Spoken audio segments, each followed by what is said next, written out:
Today's episode of Darkness Radio is brought to you by HelloFresh. Getting back into the fall season can be busy, but weeknights can be so much easier with foolproof step-by-step recipes ready in about 30 minutes or less. Go to HelloFresh.com/darkness16 and use code darkness16 for 16 free meals across 7 boxes and 3 free gifts. That's HelloFresh.com/darkness16 and use code darkness16 for 16 free meals across 7 boxes and 3 free gifts.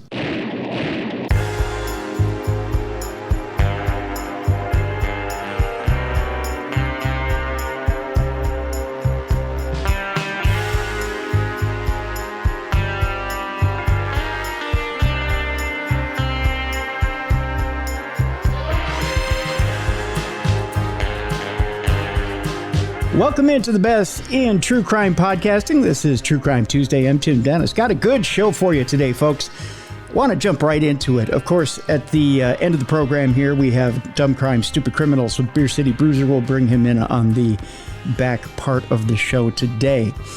Of course, yesterday was Monday, and a lot of you, that's not your favorite day. You might say, I don't like Mondays, and that's the name of the book we're going to be talking about today.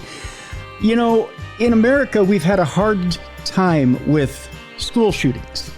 School shootings seem like they're popping up almost every other week, and it's one of those things that is become an epidemic in America. There had to be a beginning somewhere, and that beginning was in 1979 with Brenda Spencer, who was a seemingly average teenage girl living in a nice suburban neighborhood. And it seems like an ordinary day for those kids in that neighborhood as they were coming into school in a San Diego neighborhood in San Carlos. They decide to roll up to school, and that fateful day, Brenda decides that she's going to take out a 1022 Ruger and start firing at the kids at the front of the school. And at that point, that's where everything turns around, and that's when violence in America starts. Now, you may say 1979, Tim, I don't remember 1979 as being the beginning of school shootings. Well, it was, and we're going to go through that with our guest today, the author of this book, Leigh Hunt. Leigh Hunt is a crime historian and broadcaster in the United Kingdom. He is a member of the American Society of Criminology and considered an expert on the I Don't Like Mondays school shooting in 1979. He thinks of San Diego as his hometown and lives in Olney, Buckinghamshire. Let's bring him in now to the program and have him join us here on True Crime Tuesday. How you doing, Leigh Hunt? Hey, Tim. Thanks for having me. Great to be on your show. Thank you for being with us today, my friend.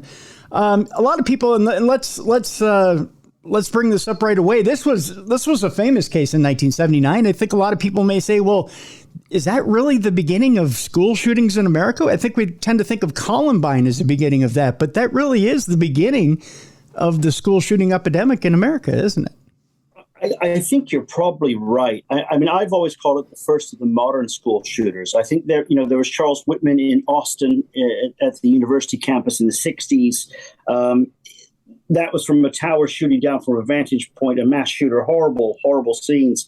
Brenda Spencer in San Diego in 79, for me, was kind of the first modern because it was a teenager. It was somebody who was disenfranchised with society, who decided to lash out, and school was the target. I don't think she's, like Klebold and Harris from Columbine, because they plotted for a long time and attended the school and went after their peers. But certainly Brenda is in the annals as probably the first modern school shooter because it was just so famous. There was music written about her, that she was glorified as a school shooter. And I think a lot of experts and psychologists, and I suppose I'm an expert or they call me one, I think certainly it was her recognition from the shooting in 1979 that spurred the idea for many others to copy.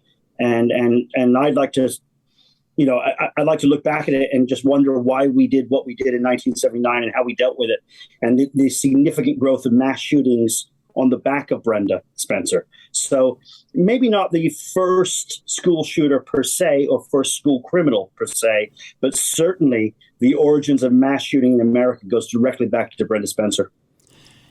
And, and I encourage people, again, we're going to give you the link throughout the book or throughout the program to the book. Again, the book is called I Don't Like Mondays, the true story behind America's first modern school shooting.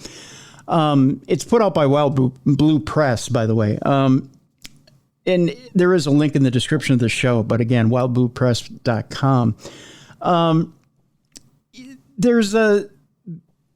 It's hard. I'll tell you, Brenda Spencer is a very hard person to unravel because there are so many twists and turns throughout this book here, Enley,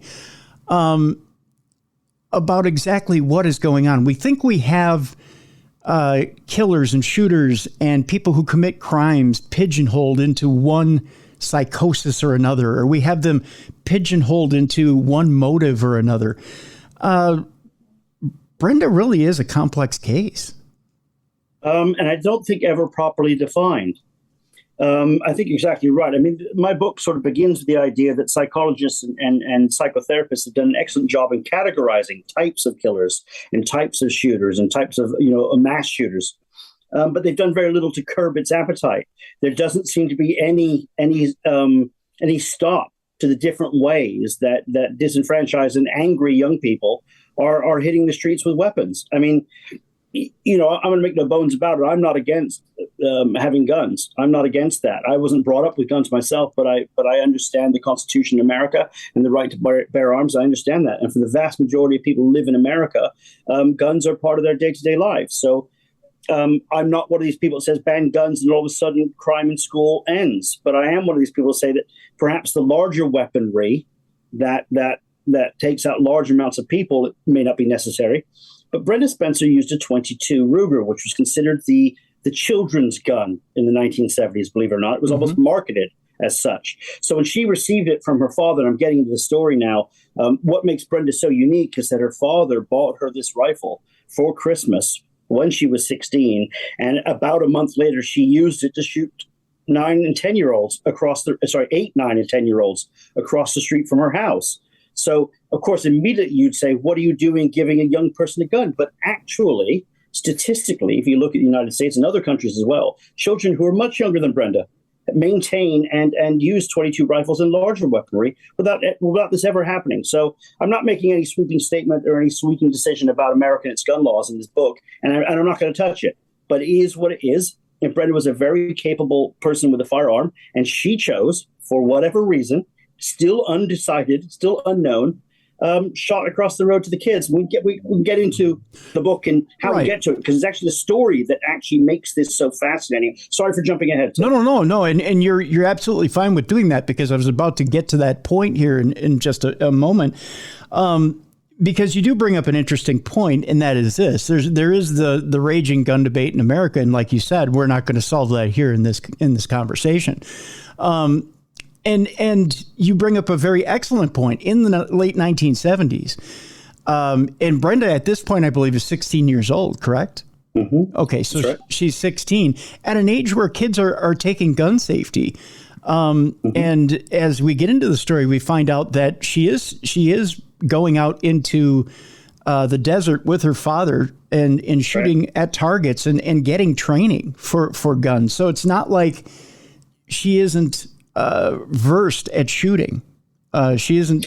She knows how to take apart guns. She knows how to clean guns. She's well versed in the use of guns. So it's not like in really simple terms. She had a pellet gun for years. Right. Yeah. And earned the right in her father's eyes to have her own weapon. So this is not this is not the case of, hey, look, surprise, Brenda, a gun. It just wasn't.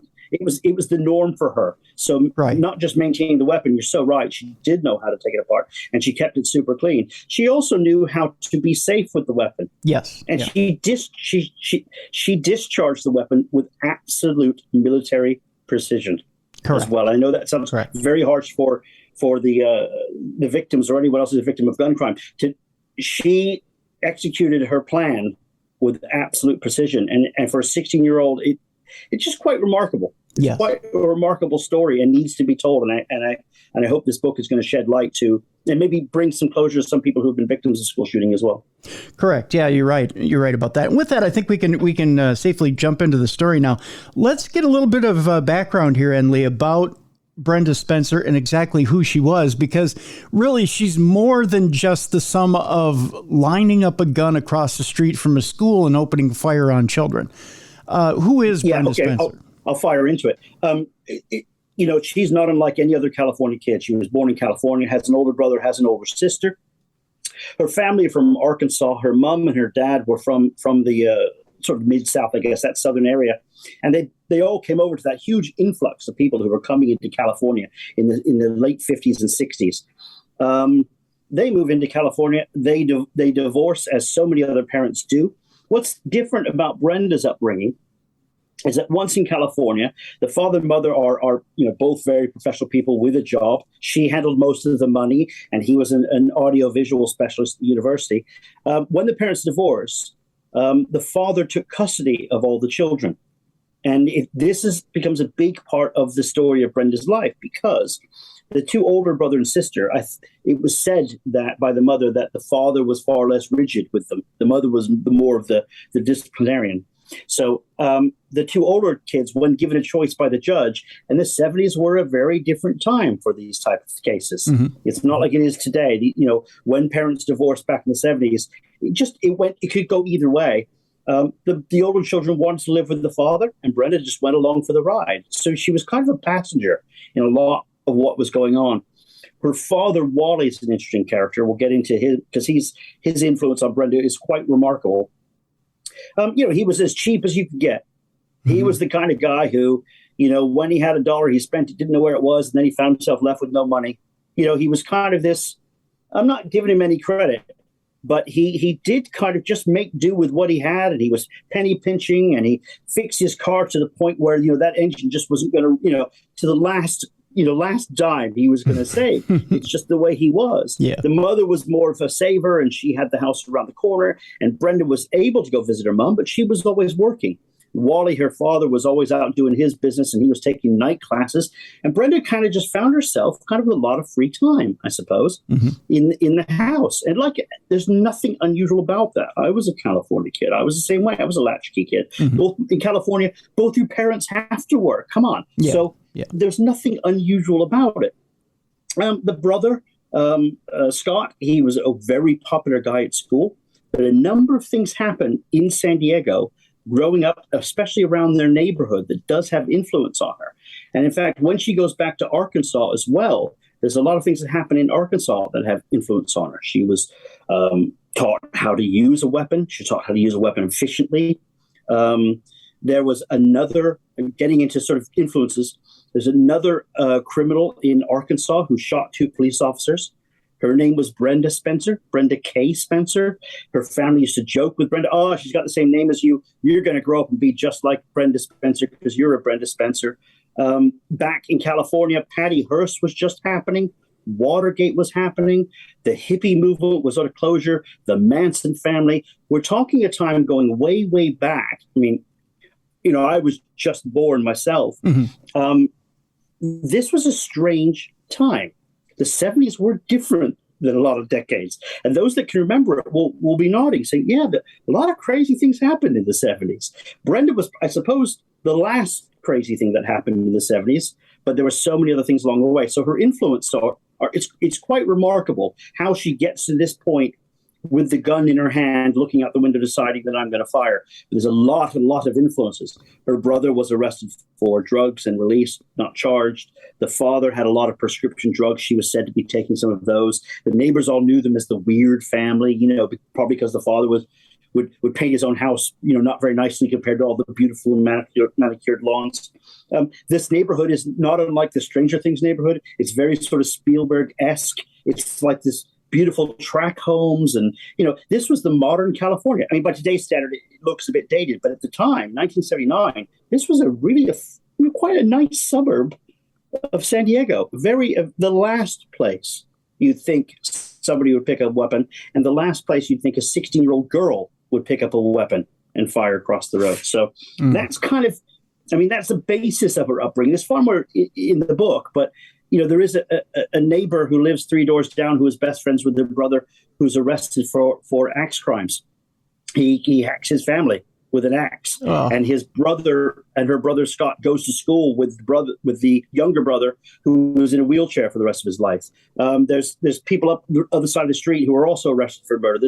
It's quite behind the scenes, you wouldn't know this is happening in these tiny neighborhoods, but it did happen. And Brenda was kind of in the middle of it, actually, at a very young age. Wow. If I'm going to keep going, because go ahead. There's interesting points here. There's some interesting points with Brenda as well. Yeah. Because I think that the age difference between her and her brother and sister, she was a few years younger. Mm-hmm. And I'm not necessarily going to say there was neglect by her father, but she was certainly not the top of his mind. Mm-hmm. She befriended her neighbor, who was a few years younger than her, and his name was Brant Fleming. Mm-hmm. And she was quite a bragger. And she was quite proud that she could do things that he couldn't. And she was very small for her age as a girl, and he was quite a good-sized lad for a 13-year-old. So they kind of saw eye to eye, and they kind of became best friends. So the 16-year-old girl was kind of best friends with this neighbor kid, and he admired her. And they kind of created this very funny type friendship where they were both arrested for stealing from the local drugstore. They're often on their bikes in the streets, stopping cars and causing small little childish mayhem. But a year before the shooting, they were actually broke into the school that she ends up shooting. And they tear a few things apart and get arrested by the cops and are simply just released back to their parents.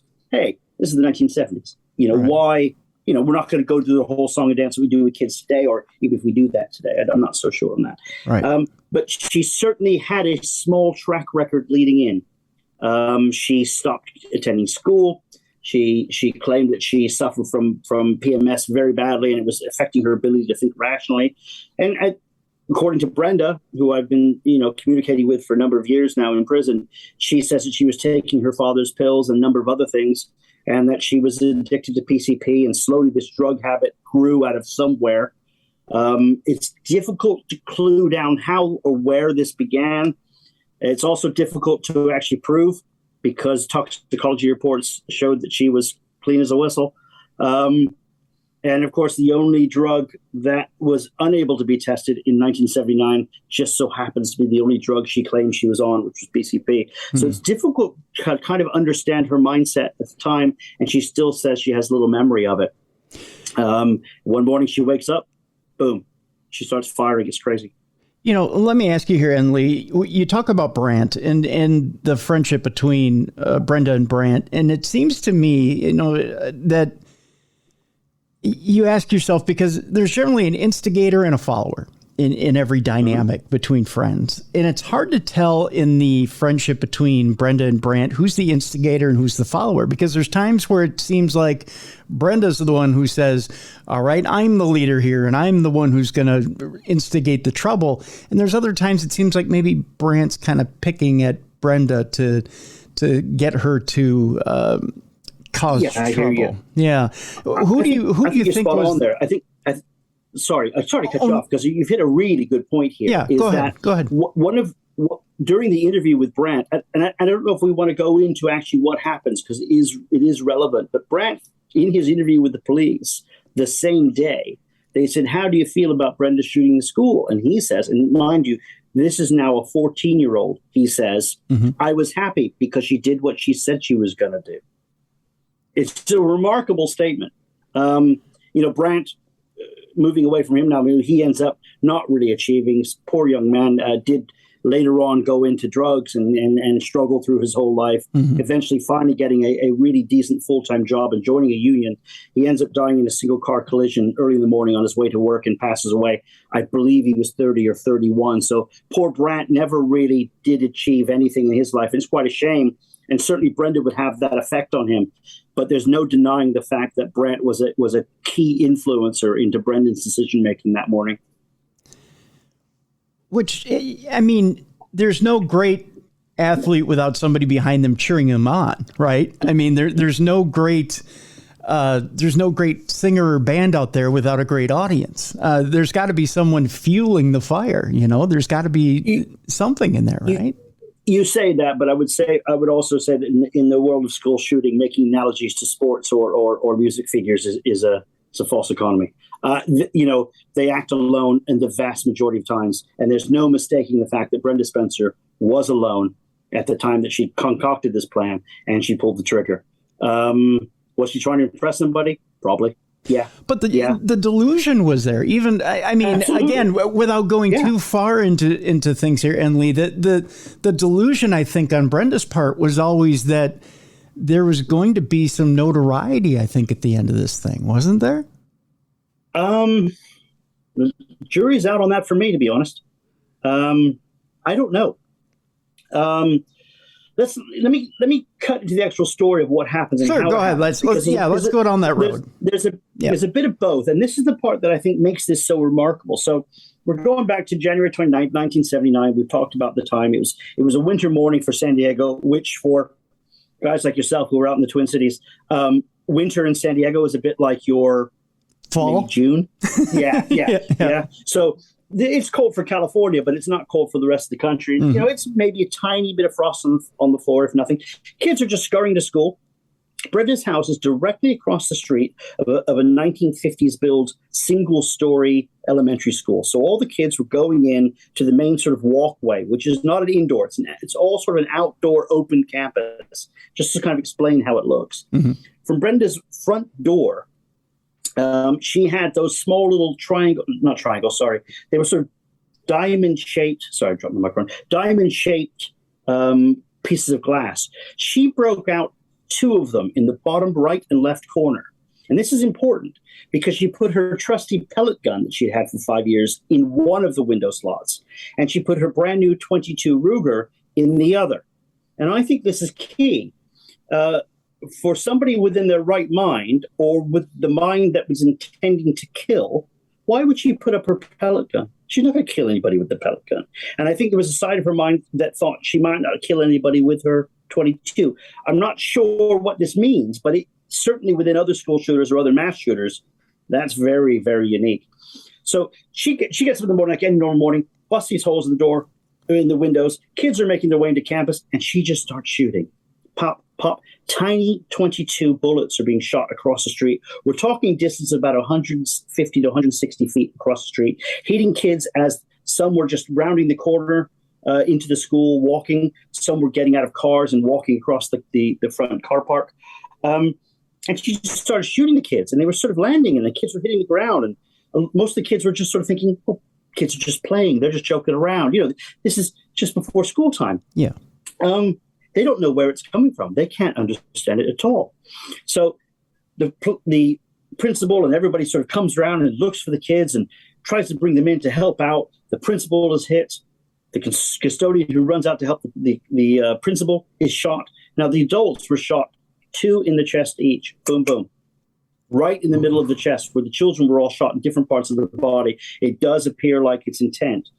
In the house where Brenda's shooting from, my father, who was the assistant editor for the city pages of the Tribune at the time, the San Diego Evening Tribune, hears that there's a shooting on the police scanner and gets one of his reporters to say, my dad runs over and drops this phone book on the table and says, start making phone calls. There's a shooter. This doesn't happen in San Diego that often. Right. Of course, it does happen now all the time. But in 1979, this was rare.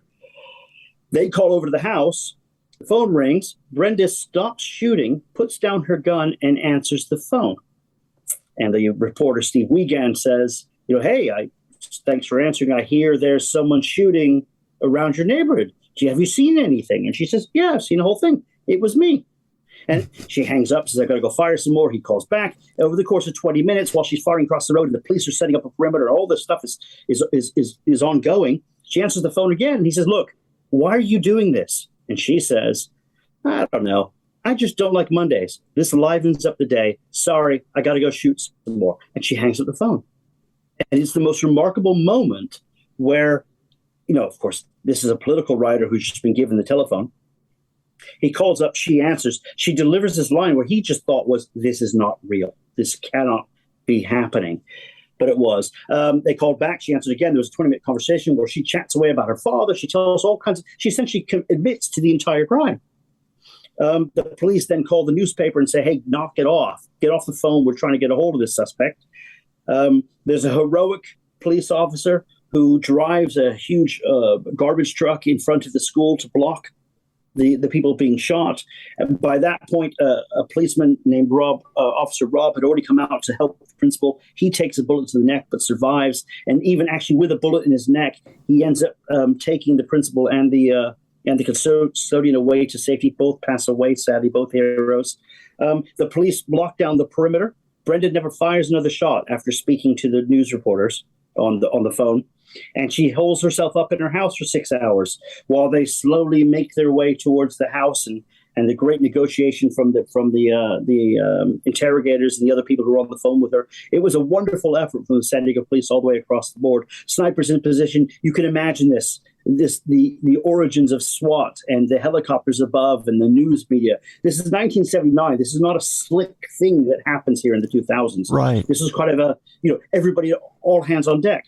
What's most interesting is that once she's surrounded by the police, she still has all her weapons, 600 shot still into fire. She has plenty of targets to hit, plenty of windows of the house. There are onlookers. There are kids getting far too close to the house. The police are unable to support the perimeter, but she doesn't fire or hit anyone else. She was done for whatever it was. Police officially say she fired 36 bullets and hit 22. Clearly, she shot far more than that, but her actual hit rate was pretty staggering for somebody. When they finally get on the phone, they realize it's a girl. It hits national news. It goes all over all the radios. And this is where Bob Geldof comes in. Now, Bob Geldof, we know from Live Aid and from Boomtown Rats, and those who are fans of that music like I was would know who he is. And he hears it on the news, given many stories. Getting into this now, we might get into this a little bit later, because he's told 4 or 5 different stories as to where he was that day when this happened. But the end result is he writes a song that goes number 1 in multiple European countries, and I think was a top 3 in Canada, but never even graced the charts in the United States. He decides to write this song and then perform it for the first time in San Diego a month later, which angered the people in San Diego, but adds to this amazing story that supports the shooting and almost fundamentally glorifies it. I don't think Bob Geldof really clocked what he was doing other than trying to get rich. I'm a bit harsh on Bob in the book, just because of how things have played out since. I don't think he really realized that his keen ambition to be famous in America and be very, very wealthy would have such an enormous effect on so many young people, including me. I was 10 years old at the time, hearing a song about a school shooting that's being glorified. And I thought it was cool. I was 10. I didn't know. It wasn't until I got a bit older, and then knowing my father's story as the editor and meeting all the reporters and meeting some of the police officers, and then speaking to Brenda herself. And I had to ask her, the first question I asked her was, in the 90s, Bob Geldof said that you wrote to him and said that you thanked him because his song made you famous. And Bob Geldof said, that's a hard thing for me to live with because I made you famous. I said, did you write to Bob Geldof? And she said, no, I've never written to Bob Geldof. He's a liar. So here we now have Bob Geldof claiming that, I've written this song to highlight the atrocity. And she wrote to me and I made her famous and I have to live with all this now. When actually, I think that's all Bob Geldof's doing. I don't think Brenda ever communicated with him. I'm not going to say that a murderer in prison is more honest than a pop star, but I certainly know that their motive for wanting to lie, Brenda has no reason to lie at this stage, whereas Bob Geldof, to maintain his lie, is actually far greater. Correct me if I'm wrong, Tim. I see your face. Okay, yeah, because I have there's certain things about this book that bother me, and Lee, and this is one of them. This along with some other things make me question her character, and maybe not her character. Maybe it has something to do with an illness. Okay. And I'll tell you why. It's that incident with Bob Geldof. The other thing is now you can question Bob Geldof and whether he's lying or not. But when a police officer tells you the day of the shooting, when she was hungry for lunch, and she's requesting a Burger King Whopper, okay, and she says, "Why would I do that? I had Kentucky Fried Chicken in the refrigerator, right?" Yeah. And, I could just go to the refrigerator and eat. Why would I keep asking for a Burger King Whopper? And the negotiator says, no, she was specific about that. And we kept talking about that throughout the day. And she insists that he's lying. Now, I'll tell you this much. We also do a paranormal show here on and one of the sources that we would trust above all, and I'm sure you know this too, coming from a journalism background, is although you might question a little bit coming from a source like a police officer, you're trained to want to believe a police officer because they're trained to be objective in a situation, especially in a stressful situation. They're trained to be calm, collected, see everything around them, and gather that information. So why would this guy lie about her wanting a Burger King Whopper? I'm not suggesting that Paul Olson, or as they call him, Ole, is his nickname. He's the sort of negotiator for the San Diego PD. Mm-hmm. I'm not suggesting that he's lying at all. The reason why that's in the book, and I really harped in on that, is because Brenda was very, very certain with me that she had no memory of the event, but for some reason was very, very clear that she didn't want the Whopper. And this is during the event. Exactly. I know. It sort of makes you go, hold on a second. What is the truth? What isn't the truth? And I totally agree with you. Look, I'm not saying to you that everything Brendan's going to tell me is the truth, and I'm not expecting you to understand, to believe that. And I think my book tells that tale that This is what Brenda says, and I take no side on that issue. Well, but Bob Gill. Go ahead. I was just going to say, I bring this up and I bring that up because there's something towards the end of our conversation that I also want to bring up too, and I think I know what you're doing by bringing up these instances, and there's something at the end of the book you bring up which I think is the closer with all this, and it has to do with her motive as to why she did all this. Okay. And do you want to go into that? Or, I mean, there's so much to this story. Well, you think it's just a girl with a gun, but as you know, you've read the book. Right. There's a lot to this. I think I want to take a break, but okay. I understand where you're going with it, but I want you to finish your statement as far as the Whopper and Bob Geldof and everything, where you were going with that. In the book, I'm using... Brenda routinely says to me, I don't remember what happened that day. I don't remember being on the telephone. I certainly didn't say I don't like Monday. She said loads of, I don't remember if I said it or not. So I'm going to say that I didn't say it or I don't remember. But she does remember certain key elements, and I'm working on her to try and get her to remember that moment. And I could never get her to remember it. But Bob Geldof tells a number of different stories as to where he was. In the book, there are 4 different stories where he says he was. In one instance, in the song, he says the teletext machine types so clean, it types to a waging world. And he claims that he was in Atlanta at a tiny college station. So I called up the college station. I had a friend who used to go to that university. And I said, did you ever have a telex machine in the 1970s? He goes, we were lucky to have microphones in the 1970s. Yeah. So, and I understand artistic interpretation, and I'm totally fine with that Bob Gelf's world. Right. He's a songwriter. He's an artist. I get that.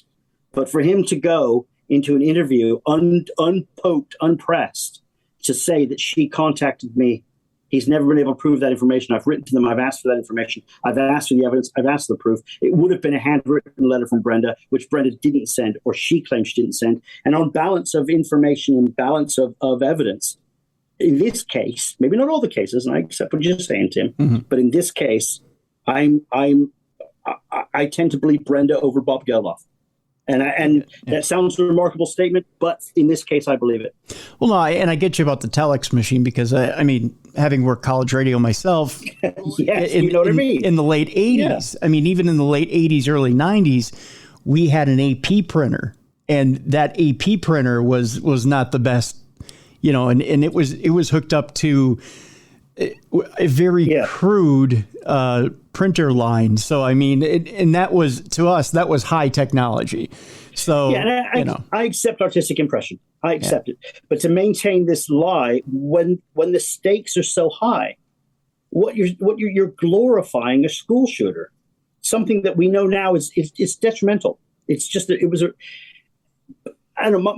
What I'm saying is maybe Bob Geldof could just say, sorry, I got that wrong. Apologies. Right. Yeah. I'm not going to say apologies for the song. Certainly he has the right to write whatever he wants. Right. Yeah. But it's the other stuff.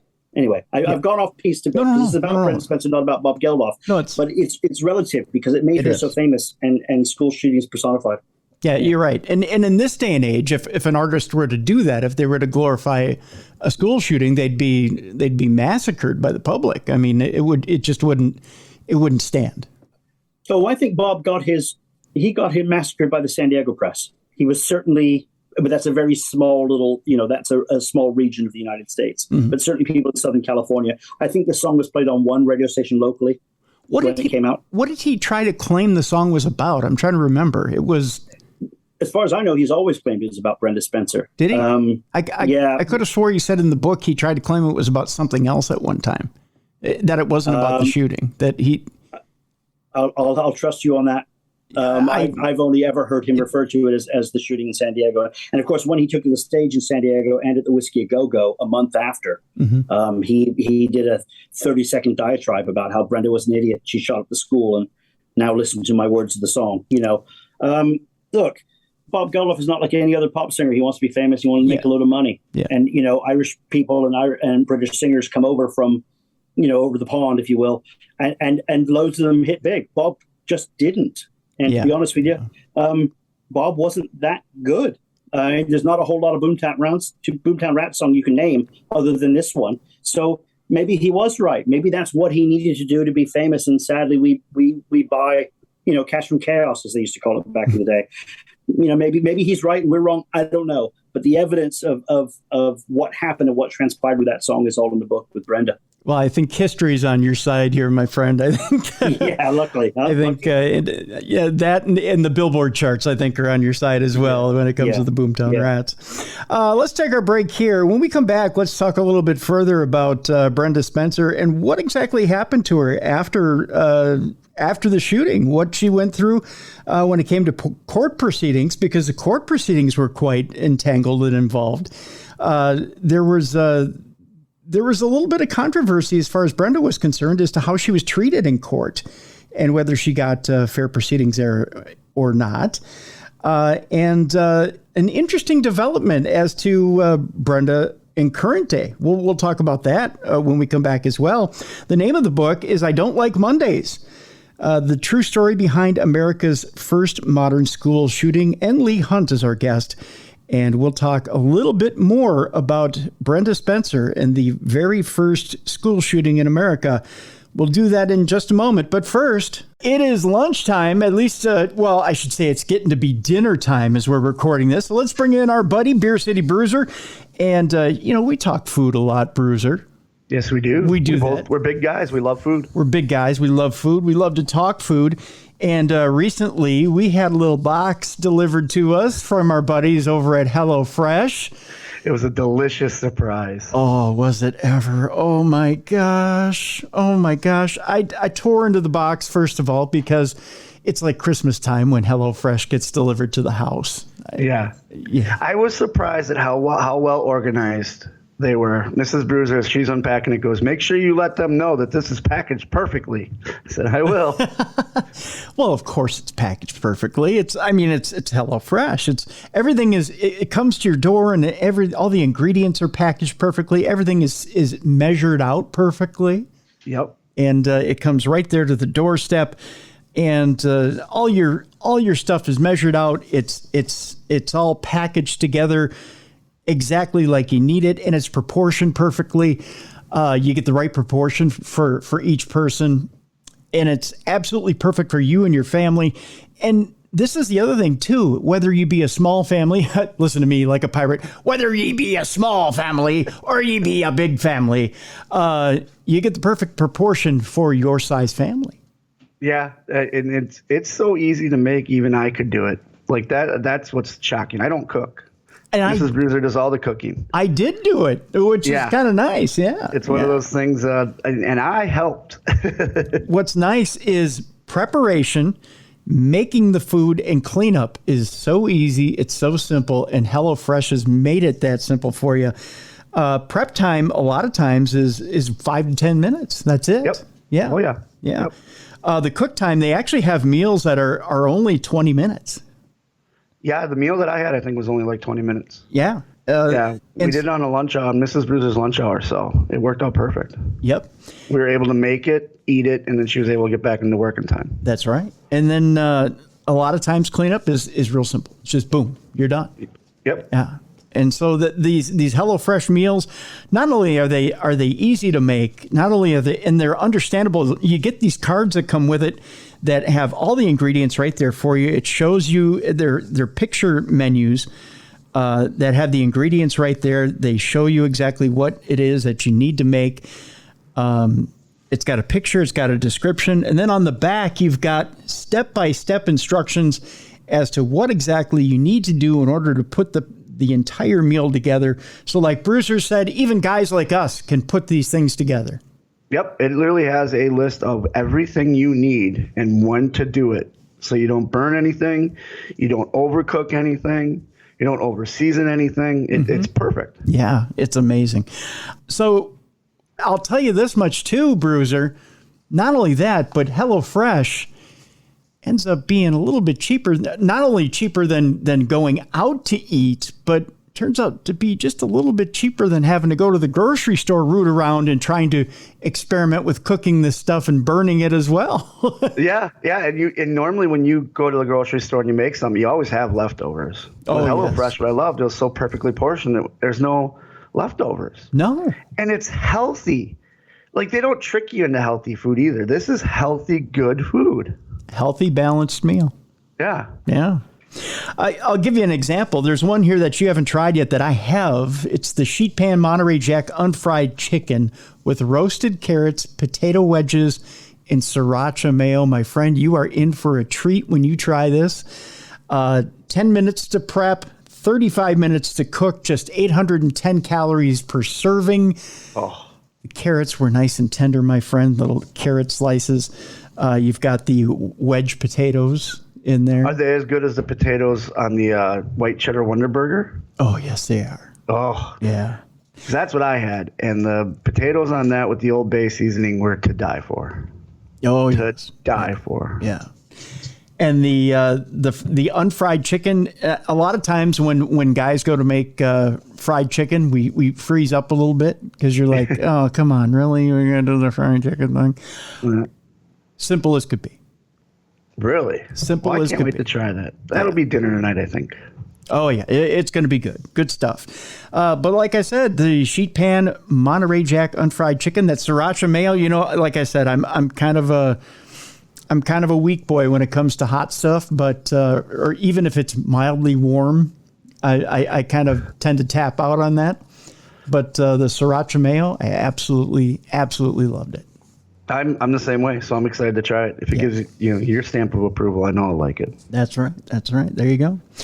Like I said, HelloFresh's quick and easy recipes. It's even quicker than what I just described. They have quick and easy recipes, 20-minute meals, and low prep, low cleanup options. They're going to provide you even a faster route to putting food on the table around your packed schedule. Listen, we're all busy. We all got stuff going on. We're making that transition from summer to fall. The kids are going from bugging you all day at home to getting out of your hair and getting into school. So things are going on. You got after school activities, you've got sports, you've got music, you've got, band, you've got all kinds of things going on. Extracurricular activities. You've got to get those kids to different places. So you got to get the meals on the table. HelloFresh has quick and easy recipes, 20-minute meals, and much, much more. And like I already pointed out, if you need another reason to stay in for dinner, HelloFresh is 72% cheaper than dining at a restaurant and is even cheaper than grocery shopping. That's money right back in your pocket. And let's face it, folks, inflation, although it seems to be going down a little bit, is still there. We're still paying more out of our pocket for food these days. HelloFresh is helping you out for that as well. Listen, your buddies here at Darkness Radio are going to help you save even a little bit more on HelloFresh. I don't have to pay for it for them, do I? What do you mean? Like, I'm not buying them. Like, there's a code we can give them, right? Like, we're not buying. Yeah. No. Right? We're not gonna. We're not giving them your Visa card. No. Okay. No, we're Bruiser. Code though, right? Yeah, Bruiser. Yeah, put your Visa card away here, Bruiser. Here's how you save a little bit more on HelloFresh. Go to HelloFresh.com/darkness16. HelloFresh.com/darkness16. Use darkness16 for 16 free meals across 7 boxes. Plus, Bruiser, you get 3 free gifts. Oh, wow. We're just giving them everything. We're giving away the store, my friend. That's what we're doing. Again, that is HelloFresh.com/darkness16. Use code darkness16. You will get 16 free meals across 7 boxes, and you'll get 3 free gifts on top of it. That's amazing. That's a great deal. It's pretty good. It's America's #1 meal kit, HelloFresh. And I tell you, there's a reason it's America's #1 meal kit. It's tasty. It's quick to prepare. There's no leftovers, like you said. It's easy to use, easy to clean up. It's just the complete package. Yeah, and because it's such good food and fresh food, it fills you up. You're not hungry after you have the meal. No. I was afraid of that, and I was pleasantly pleased that you're not hungry after you eat the meal. No, it really is good stuff. And the one thing we're always afraid of, especially, a lot of people are worried about overeating. They're worried about too much calorie consumption. A lot of these recipes, again, right in that, right around 500 to 1,000 calorie range. Yep. It's perfect, especially if you're trying to watch what you're eating these days. And a lot of us are. So take a look today. Go to HelloFresh.com/darkness16. Assemble your meal plan, because, again, we got a deal for you here that'll allow you to do that. Assemble that meal plan and get it together, especially as we're coming into fall here. And we're getting on that busy schedule here. Go to HelloFresh.com/darkness16. Use code darkness16 for 16 free meals across 7 boxes. Get your 3 free gifts as well. Once again, HelloFresh.com/darkness16. Use code darkness16 for 16 free meals across 7 boxes and get your 3 free gifts as well. Go ahead and do it today. I Don't Like Mondays is the name of the book, the true story behind America's first modern school shooting. And Leigh Hunt is our guest right here on the best in true crime podcasting. This is True Crime Tuesday. Welcome back to the best in true crime podcasting. This is True Crime Tuesday. I'm Tim Dennis. We are talking about the first school shooting in America. I'll consider it that. You can argue with me by emailing me at tim@darknessradio.com. The book is called I Don't Like Mondays, the true story behind America's first modern school shooting. And Leigh Hunt is our guest. Before the break, and Leigh, I was talking a little bit about the process now as we'll move ahead a little bit to after the actual shooting itself. Actually, you know what? I got a couple of clips here that I want to play that you sent along because they bear a little bit of weight before we get to the court proceedings, because the court proceedings in themselves are very interesting. Brenda changes character quite a bit. And I mean that both literally and metaphorically. From the time that she is arrested to even now, to modern day. And there's, again, the little bit of semantics between I said that, I didn't say that is where we're going towards the end of this program, and something that I want to talk to you about here. There's a couple of clips here that I want to play. I want you to introduce the first one. The first one has to do with... I believe it's a dispatch call. The police dispatch. Yeah. So in my research for the book, and we're going back to the 1970s, there was no recorded dispatches by the police. Mm-hmm. This recording, when I started doing my research and I went out and hit the streets in San Diego and started talking to everybody I used to know and all the people, there was an ex-fire dispatcher who, as a 13-year-old, was a keen police scanner listener, and he lived near the area in Lake Murray. And when he heard there was a police shooting, he put a 60-minute old cassette tape into his tape deck and recorded the police scanner. So I've got an hour of the actual police dispatch, the taping of it. Never been heard before. The first time any of this information is released, it's in the book. And here's a clip from it. And it is essentially the moment that the dispatcher is told that who the shooter is, where they are, and what the police needs to do. It's an interesting little clip. It's very short, and the full transcripts of this are in the book. All right, let's play that now. I'm repeating this information. Okay, the father of the suspect, known only right now as Brenda, is en route to the command post. He advises she's got 500 to 600 rounds of ammo inside the house. Yeah, it's a simple clip, but it carries on. The dispatcher doesn't know what how to deal with the situation in its entirety, and they ended up using a number of different radio frequencies to get all the police. There was one police station in San Diego back then. They all came from the same place, not like it is today, where San Diego is a city of millions. They all came from downtown, and they were all en route. It's quite remarkable that they were able to keep the casualty list so low, to be honest. And see, they're true heroes. What's true heroes? I've got to say this. Oh, yeah. Having worked with the San Diego PD, absolute heroes, unreal. Absolutely. What's crazy is that as I read this book, and Lee, I remember these times. I was the same age as the kids who were being shot at this time. So I was probably I was about 9 years old at the time of this book, and I remember when there was an emergency in the area where I lived, you didn't call 911. You had to call the county sheriff, and then they had to try and figure out who would be dispatched to you, or you had to call the fire department, and they would try to figure out, where you were, and you had to give them the address, and it was a mess. And that's exactly right. Yeah. In San Diego at this time, you dialed 0 and got the operator. Yes, which was the same person you dialed to get someone's phone number. Yeah, that person would then link you in with someone. Also, San Diego didn't have paramedics. The police were the paramedics. Yeah. So you put it in perspective. Yep. This is not like it is today. We consider ourselves lucky, I suppose. Mm-hmm. Yes, very much so. And to think that the police were pulling double duty. They were EMTs and they were police as well, which amazing, And speaking of, was it Robert Robb was the name of the officer? Rob. Yeah. Oh, my God. In this, and let's tell the story of him here. Okay, so we have to, in order to get the full perspective of what he's dealing with him here, not only is he coming in an ambulance, what made for an ambulance at the time, which I believe was just a glorified station wagon, wasn't it? It was kind of like a white police van.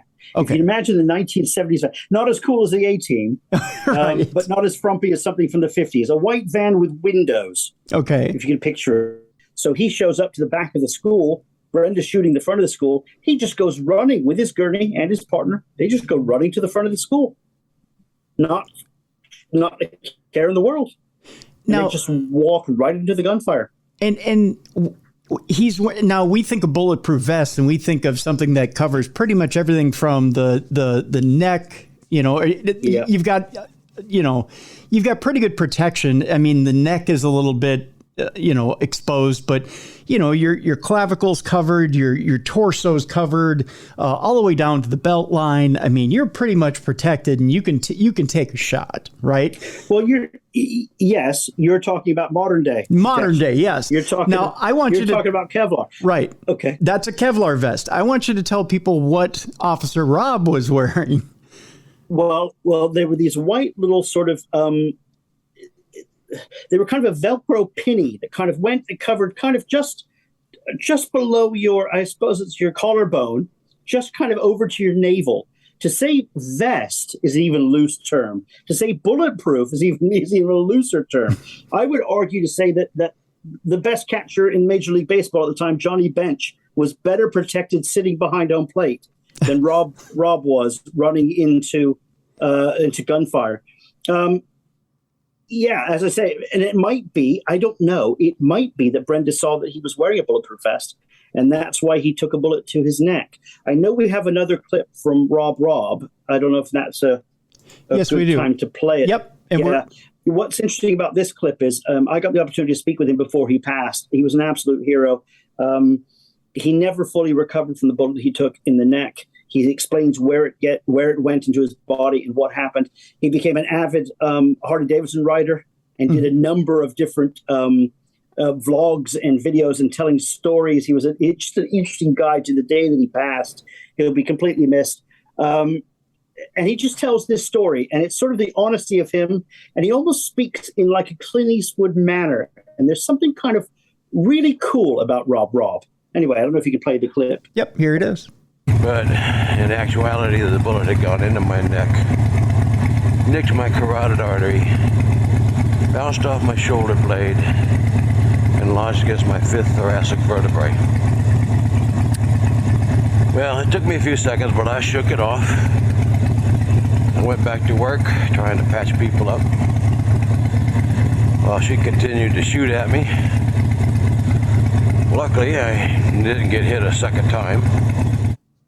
Yeah, a little bravado there from Rob. But luckily, you know I didn't get hit a second time. You know what? It's so worthwhile, and he was a real hero. And he didn't just go out with his gurney and direct attention to himself, other than children who were hiding in the bushes and around the car park. He picked up students and the principal and the custodian, got them onto the gurney, and rushed them out of harm's way. Quite remarkable. He never really. And there's a huge lawsuit that happens with the city, and there's lots of stuff that happens with, he isn't treated incredibly well by the city after this. And there's a lot of stuff that sort of happens, and his lawyer who represents him and all this stuff. It's all in the book, but it's quite interesting as to how these absolute heroes at the moment when you need them to perform at 100%. But then once the event's over, they're just put back to the normal workforce like everyone else and kind of forgotten. And poor Rob is a little bit forgotten. And I think maybe if part of this book can bring him back into the light of being a hero that he is, I think that'll be worth something. I know that his daughter, who's still tries to keep his name alive, hopefully she will like what I've written about her father, because her father's an absolute hero. So I hope she likes it. Well, and Leigh, I don't know. You might have mentioned this, and it might have skipped my brain. But the two things that impressed me the most is as he's and you mentioned that the bullet nicked his carotid artery, yet he's still working at this point. He's still doing all the things that you're mentioning. Correct? He gets hit, but he claims and he claims the adrenaline. It hit him, and he thought like he'd been knocked down. He just got up and started running off with the gurney, and then slowly realized, "Hold on, I'm losing blood. I'm falling down." Yeah. But he made it to the van, and they threw him in the van with the others. And when they got to the hospital, he was back up again, I guess, second winding, and then managed to get the gurneys into the hospital before he collapsed. Yeah. So this bullet nicks the carotid artery. It goes, I think you said it bounced off the collarbone, goes in near his spine. And it's there permanently. It does come out many years later, but it's with him. He stays as serving San Diego PD on the PD force until the bullet comes out, and then he's almost forced into retirement. Yeah, and so he's running around saving other people, and as he's got the gurney, there's one point in the book where he's holding up the gurney, and his arm gives out, and somebody catches the gurney. And he's screaming in immense pain. Now imagine this, you're bleeding out, your arm gives out because there's a bullet in your spine, and your arm just doesn't want to work anymore, and you're still trying to hold up the gurney even though you're screaming in immense pain. And what's interesting about this is, I want, not that I want to disprove people, but I asked many people who were on the scene that day what they saw. And all of their reports were, I saw two cops run in, pick up people, and run out. And get in the ambulance and disappear. None of them mentioned him falling. None of them mentioned some huge scream or yell. So whatever happened, and he certainly did have a bullet lodged in his back. So whatever happened along that route, you just got to give credit to where it's due. Rob is a hero. Yeah. It's just simple as that. Yeah. And maybe he was so full of adrenaline he didn't clock it. And again, I know the 22 is not a massive bullet, but I tell you what, I'd take a bullet to the neck. I'm going down. I guarantee it. There's no way I could have done what he did. No way. No. I mean, a lot of people go down with a paper cut. I mean, that's for sure. It's just the way it is. It's just the way it is. So I wanted to heap praise on Officer Rob, because that in itself is just amazing. We'll switch gears here, Leigh. I want to talk about what happens here after. As Brenda's being apprehended, because I don't want to skip this part.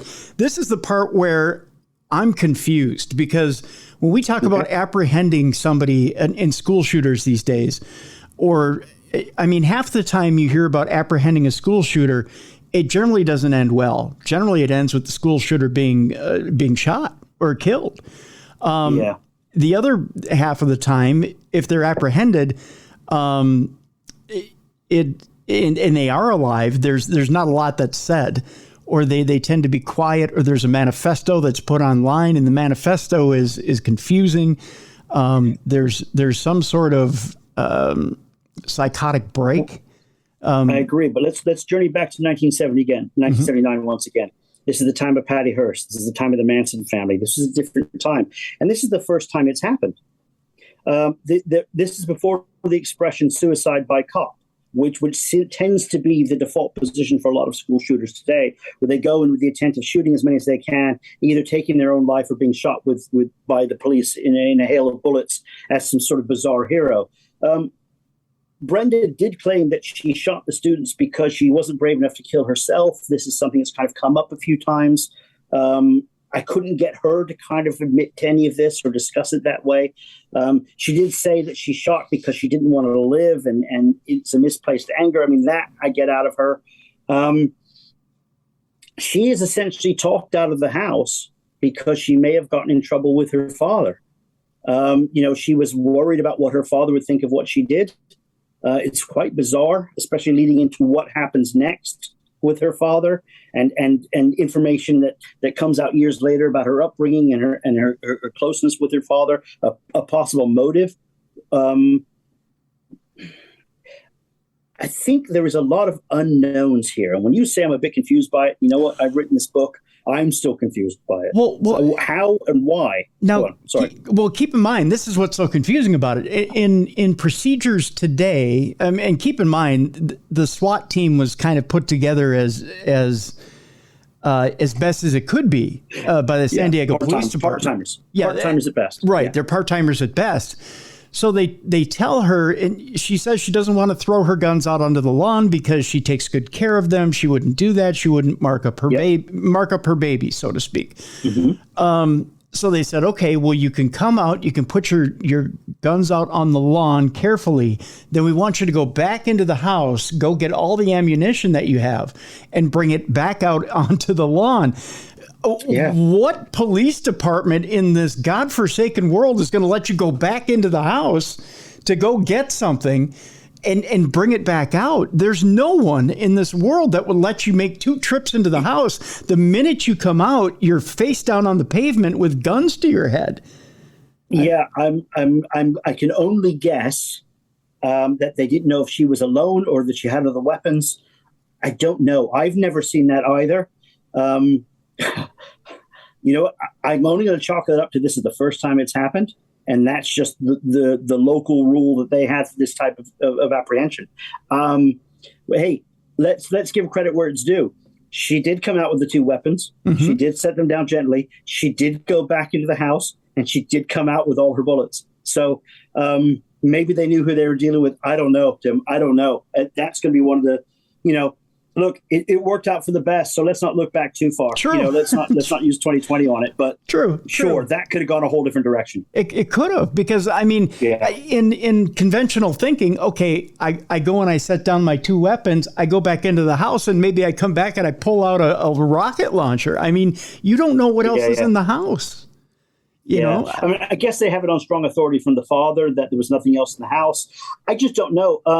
Brenda, of course, still maintains, I don't remember the conversation that brought me out of the house. And Ole Olsen, the negotiator, wasn't really giving me the full details as to how he got her out of the house. Look, either way, mm-hmm. She came out. Nobody else was hurt.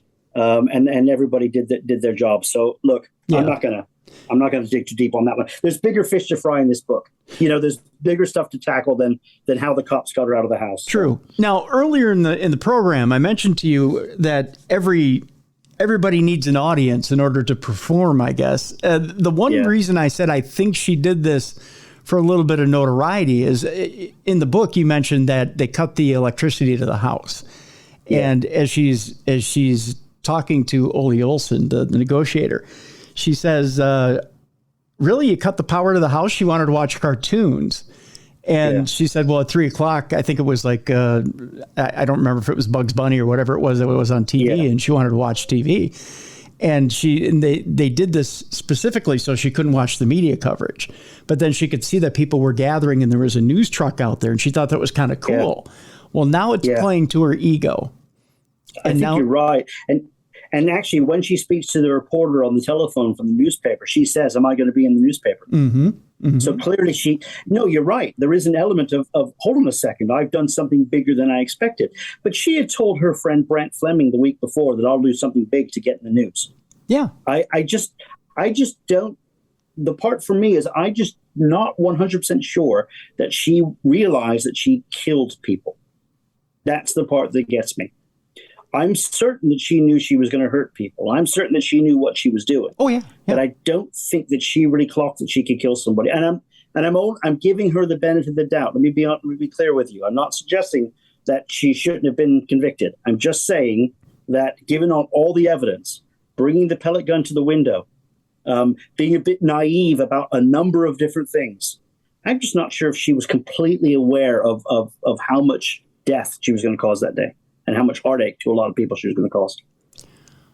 Well, I'm sure it was the thrill of seeing it happen was the immediate response. She was looking for the immediate stimuli, and then it was the consequences.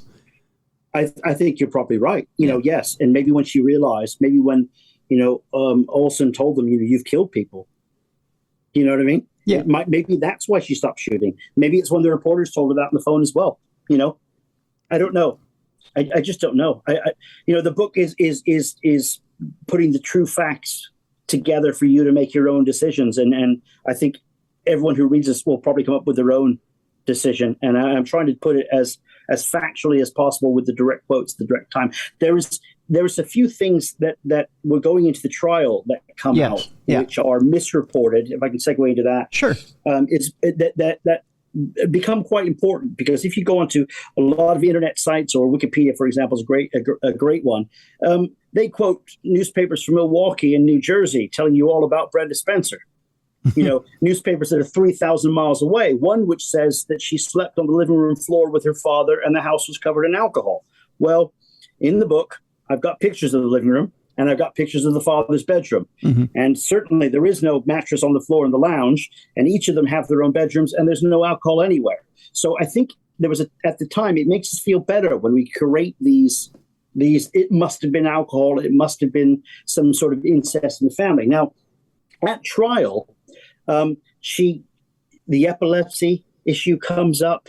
She does suffer from a form of epilepsy, which could affect her ability to maintain. Mm-hmm. Very unlikely that it would cause her to shoot, but there's a possibility. And this is the 1970s California law. Keep in mind that in San Francisco, a few years before, Harvey Milk was gunned down, and the man who shot him claimed that he ate too many Twinkies and was trying to get off with the sugar defense. Yeah. Patty Hearst had just gotten off, where she claimed the whole Stockholm syndrome. So I think Brenda was with her lawyer, and it was a court-appointed lawyer. It wasn't some highfalutin lawyer coming in. I think she was just searching, looking for the one that landed. What's going to be my defense? This is 1979. I mean, hopefully we can get out. We can do this in the 70s before the 80s come along and cool us all down. There's this hint that the father was leading her through the whole thing. And as she was changing her plea from, reason of insanity to not guilty to eventually guilty, and then accepting the guilty plea, and then going into sentencing, something remarkable happens that changes this story forever. Now, her father kept visiting her in juvenile hall while she was there, because, again, she was only 16. Mm-hmm. By this point, she's sort of just turning 17. The father's visiting her 3 times a week, and he strikes up an unlikely friendship with her cellmate in juvenile hall. Now, this is a girl who's 16, who's the cellmate of Brenda Spencer. Yep. Looks a lot like Brenda Spencer. Mm-hmm. She was there for arson. Her name was Sheila McCoy. Brenda's father, who's now 50, starts a relationship with a 16-year-old girl, assists her in escaping an open facility by the end of that year.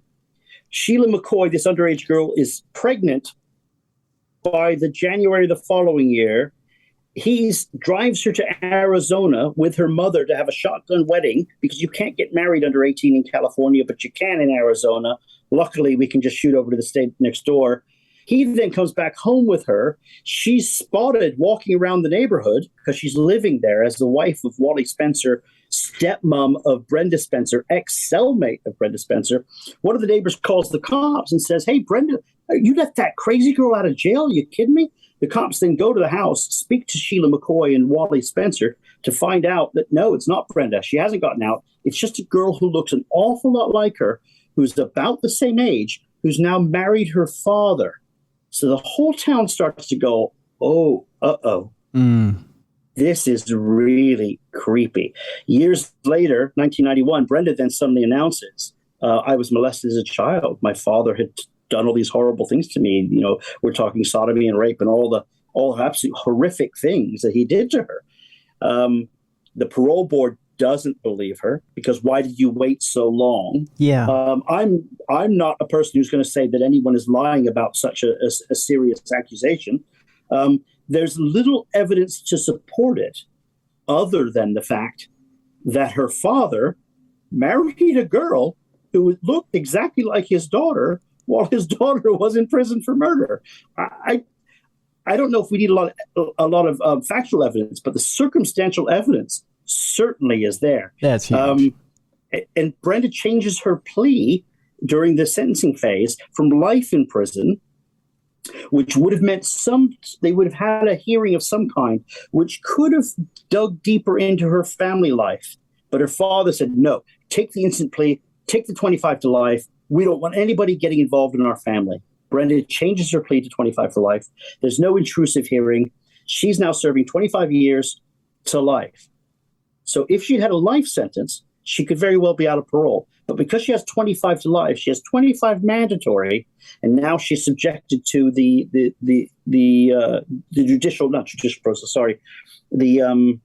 parole process.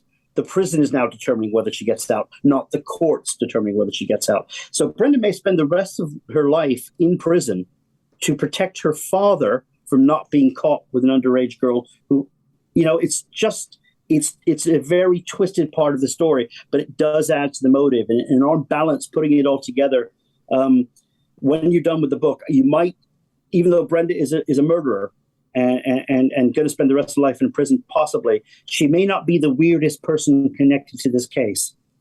I know that sounds a stunning statement, but there's a number of other things that happen. Right. People surrounding the San Diego PD, Betty Broderick. Is connected to this, who famously shot her lawyer husband, who represented. There's the case. All the victims sue Wally Spencer's home insurance because she shot from the house, and it was a way for them to make money, not taking anything away from them. They actually were awarded very little. Right. But there's loads of things that happen. Brenda goes to prison. I'm rambling, but she becomes best friends with who a lot of people consider to be her idol. She makes best friends with the Manson sisters. She lives across the hall from them. To this day, she's great friends with them. They're helping her with her parole hearings. Yeah. It's the most remarkable thing. Some of the most infamous women in California history are all absolute best friends in the California Institute for Women in Chino. It's a remarkable story. I think Brenda's feared in prison. She's changed her life like everyone does over a long course of time. She learns to fix car batteries. She does a forklift. She did some sewing. She played on the softball team. She sang in the harmony group. She did all these things. She was able to grow things out her back door of her cell. She grew corn out of popping corn from the microwave bag. You know, she just did all these things whilst in prison, and it makes her seem incredibly normal, even though she's never ever going to be normal. Again, I've become friendly with her. Maybe I'm not subjective anymore. Yeah. At this stage, her parole hearing is coming up on the 18th of August. And she may very well be released. I probably don't think so, but it's possible. I've got the pleasure of attending to see what happens. My thinking this whole thing is that, you know, she's 60. She has no teeth. She's horribly diabetic. She's obese. She's no threat to anybody anymore. If we're keeping her in prison for retribution, fine, leave her there. But if we're keeping her in prison for rehabilitation, she's rehabilitated. She's of no threat. That's just my personal opinion. And that's what I come to with my own conclusion in the book. But read it yourself. Come up with your own. I'd be interested to know what you think, Tim. I'm too close to it to maybe really have a great opinion, but I certainly know all the information. I think they're keeping her there over semantics. There's one thing they want to hear from her, and she just hasn't found the one thing that they want to hear from her. And it's unfortunate. It's like a locksmith sitting in front of a lock, and the parole board is the lock, and it's just her having to find the combination. And when she hits the combination, she can go. And I think after this parole hearing, if she doesn't get out, I'm going to, speak to her again. I'm going to say, Brenda, it's time to come clean. You've tried everything else. You've had 6 chances at parole and it hadn't happened for you. Just come clean. Why'd you do it? Yeah. Just, she has said, she has apologized to the victims. She has said, look, I'm really sorry for what I've done. They didn't deserve that. But I think there's just more for her to tell. And she may never get out. And let's be honest, there's also a side of me that thinks maybe she doesn't want to get out. She often told me that, it's not so bad in prison.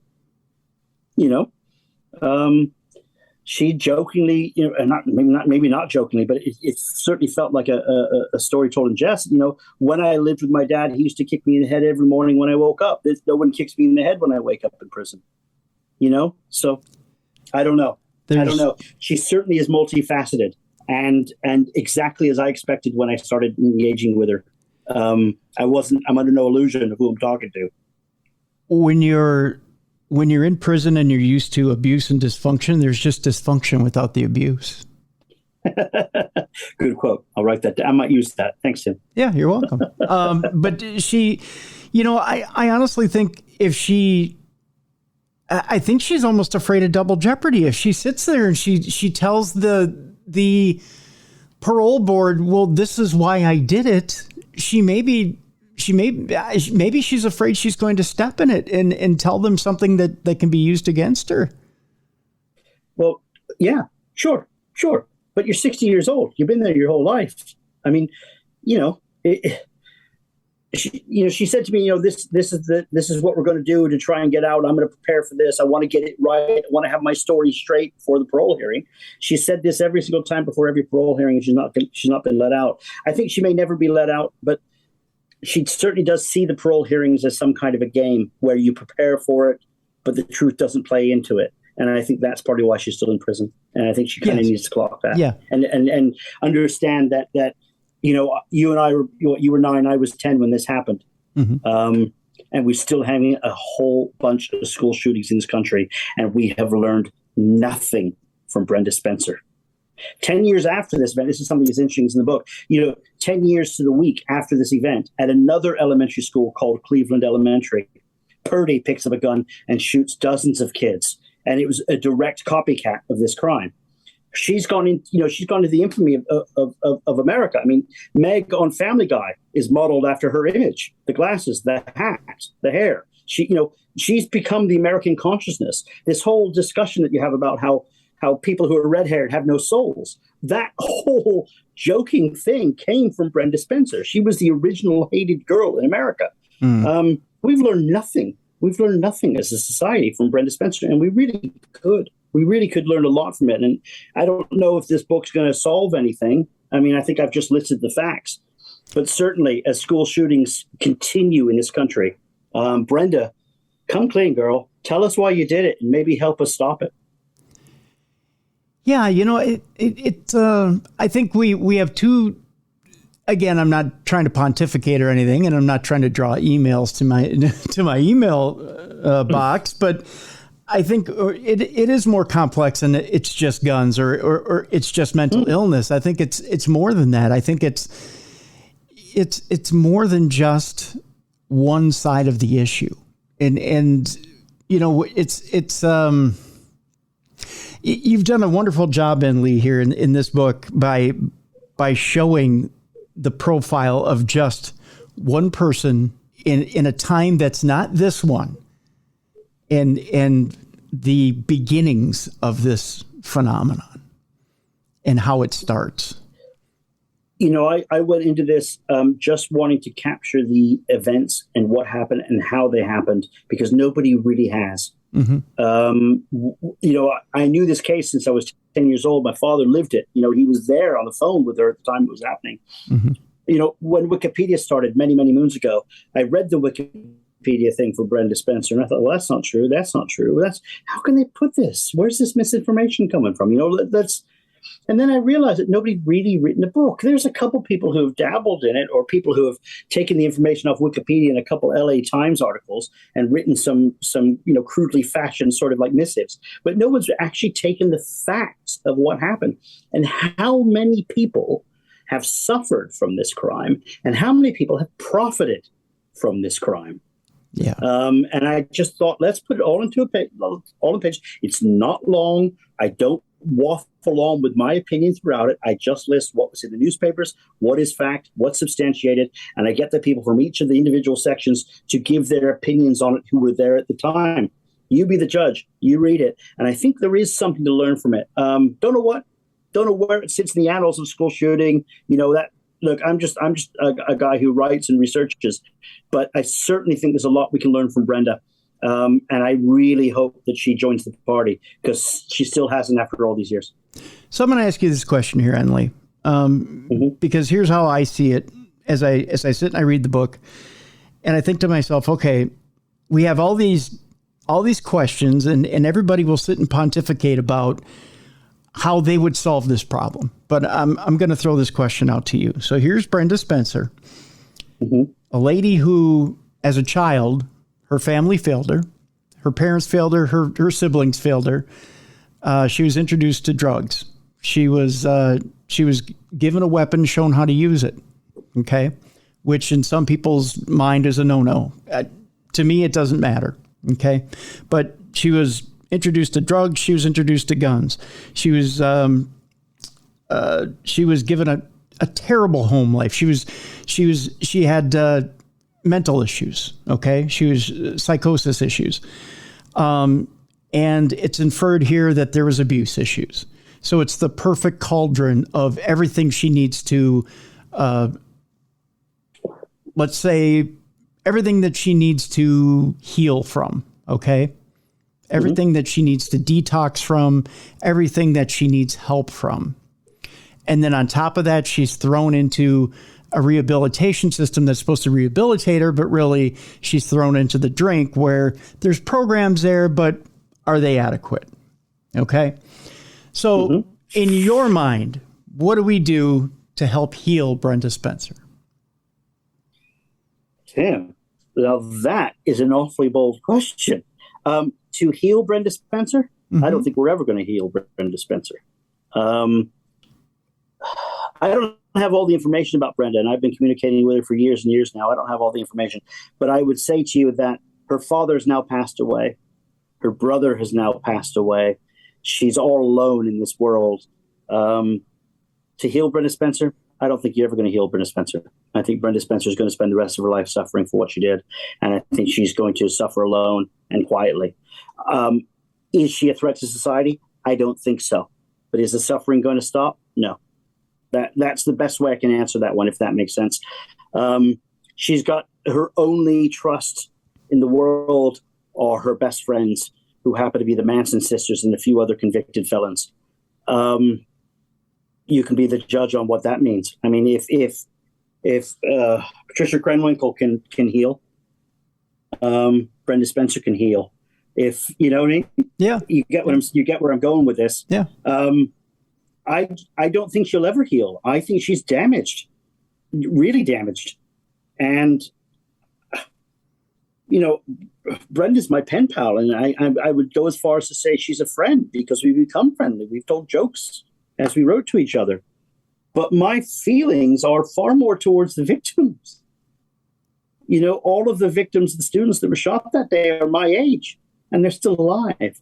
And they've all gone on to do different things, and some successfully, some not successfully. My thoughts are with Officer Rob's family. He's now passed away, or with Mr. Mike, the custodian. My thoughts with the principal and their family. I mean, as much as I want to talk about Brenda here, and I do, and the book is about her, to learn from her, we've got to remember the victims, and maybe that's a way to end this. But, I think the only regret I have for my book is that I don't delve into the victims' lives too much, but I've done that intentionally because they've suffered enough. I haven't spoken to one of the victims but Officer Rob, because he was a trained professional. I felt that he was qualified to communicate that way. I didn't get involved in their world. I didn't want to bring up any more hurt for them. They're forever going to click on the radio and hear this goddamn song that's making a show of their victimization. I just couldn't bring them into the story too much. And, for those, I'm going to say this as well, for those who say, hey, I'm glorifying Brenda with my book. Yeah, I am. And I'm sorry for that. I didn't mean to glorify Brenda. That's not my intent. My intent is to learn from her. And I think if you read the book, on balance, what I'm doing is cataloging the events and the facts for us to be educated on school shootings, not to glorify them. And, my little book is not going to be a #1 world bestseller. I'm under no illusion here. So I'm clearly not going to do as much damage as Sir Bob Geldof did. Sorry, a little dig at Bob. Sorry, Bob. But, this is about the victims. And I'm sorry to bring it back, Tim, and get all real on you. But, some kids were shot that day, and Brenda's a bad person. She does deserve to spend the rest of her life in jail, except for the fact that this is kind of different. And that's the only way I can kind of put it. Why it's different, I don't know. But just something doesn't sit right with me, and I don't have the words to express it. Well, that's a great way to end it, Lee, except for I do have one more deal, and that's this. Throughout the book, you mentioned Cam Miller. Cam Miller was the one child who was shot by Brenda and was shot through the shoulder. And was really, really scarred by Brenda. He's shown up at every parole hearing and has insisted to the parole board at every single parole meeting that Brenda be locked up for the rest of her life, that she's a danger to society, that she'll never be rehabilitated, that she should stay there. Okay. In just a few days, as we tape this, I think you said it was the 17th that she has her parole hearing. It's Thursday. Thursday. Today we're taping. It says Thursday. Yeah. Okay, so it's in a couple of days here. Cam Miller will probably be at that parole hearing, and I will meet him for the first time. Okay. By video call. So he'll be he'll be insisting that she stays there for the rest of her life. Do you think that it would be something as simple as the two of them locking eyes and just the words, "I forgive you"? Do you think that that would be enough to heal Brenda? No. But I think it would go a long way to her actively showing any remorse in front of the panel that's going to release her. I don't see Cam Miller doing that, first of all. Okay. Cam Miller's been very clear. He's never wavered. She's going to spend the rest of her life in jail. And he's now become a parole officer. And he has, I'm not saying he has insider trading about how this operates, but he certainly is the first one they email or they write to say that the parole hearing is coming up. But no, maybe if Brenda turned to Cam with absolute composure and honesty and came clean and looked him in the eye and said, "Cam, I'm so sorry for what I did that day, and here's why." Cam might change his tune, but I don't see Cam ever really changing his tune without Brenda doing that. And I certainly don't see Cam being in a position to heal Brenda. Other victims have come forward to say that she served her time and that, she's old enough, she's done enough, she can come out. Even the prosecutor who put her in jail said, "Let's see how she behaves after 25 or 30 years." Well, that was long past. Yeah. So even the prosecutor didn't see her staying in prison this long. So, not to turn the question back on you, but I just know is the answer to your question.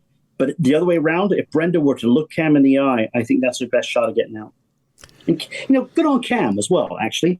Cam Miller is a victim, still had a bullet lodged in his body for a long time after this. Yeah. And he managed to sort of rally himself up and go and stand up for what he believes in and take a job that gives back to society in its own way. So fair play to Cam. I don't know him. I've never met him. I didn't contact him, as I say, because I think the victim suffered enough. And all of the quotes that I have from him in the book are quotes that he's made in the newspaper or actually all within the public domain.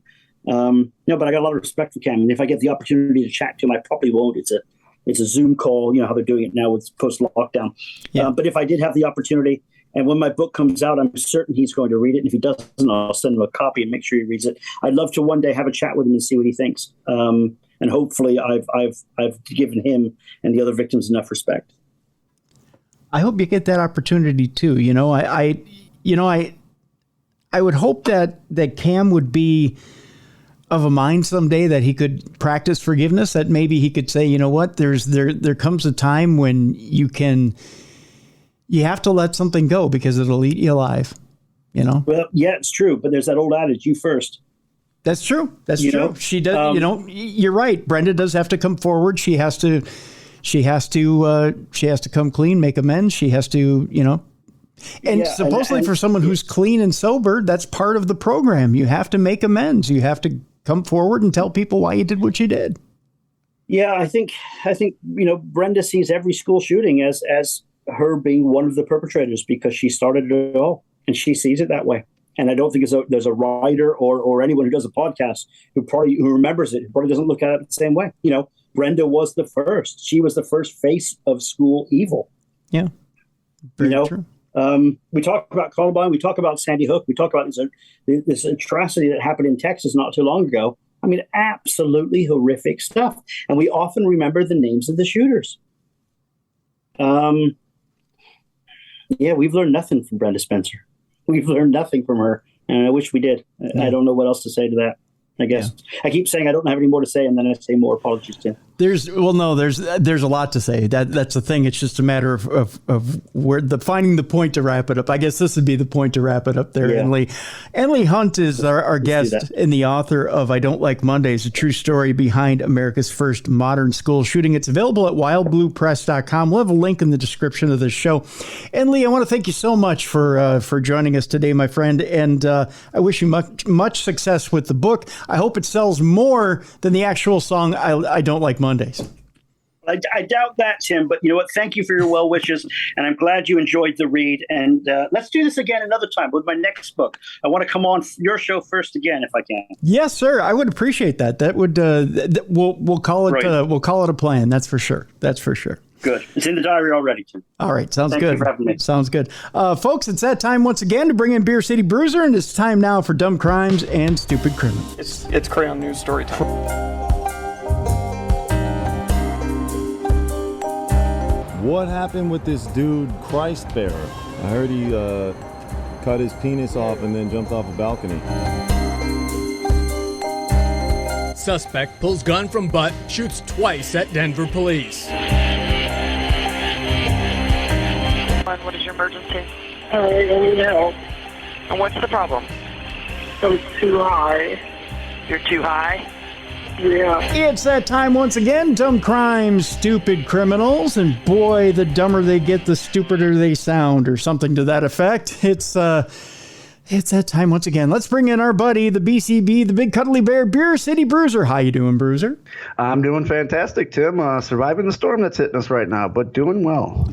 Yeah, before we jumped on the air, I heard the loudest crack of thunder I've ever heard in my life, and it was over a microphone from thousands of miles away. I didn't know the radar could turn purple. It's purple. But you know what? That's a color option. Yeah. Huh. And it's you could see, like, physically see raindrops falling. It's falling so hard. But Ziggy Starpup, she's doing well. I thought this is like one of the first major storms with her, but she's doing okay. She jumps, but she's doing okay. So you're not in a hurricane right now? No hurricane. Okay. We're too far from the coast for the hurricane. Okay. Just checking. All right. You're not going to float away on us while we're doing this. No, I'm here. Okay, good. Here to talk about these dumb crimes and these stupid criminals. Oh, stupid criminals. Yes, indeed, sir. Yeah, it's an interesting week this week. Of course, we've got food battery towards the end of the program. We'll have our food section as we're wont to do. People, put down the food when you're about to beat somebody up. We'll just put it that way. Food is good. Food works. I didn't know there were so many food crimes until I started doing this with you. And now there's a lot more food crimes than I thought in this world. When I go to, not like I go to hit people on a regular basis, but if I was going to go to hit somebody, I wouldn't use food.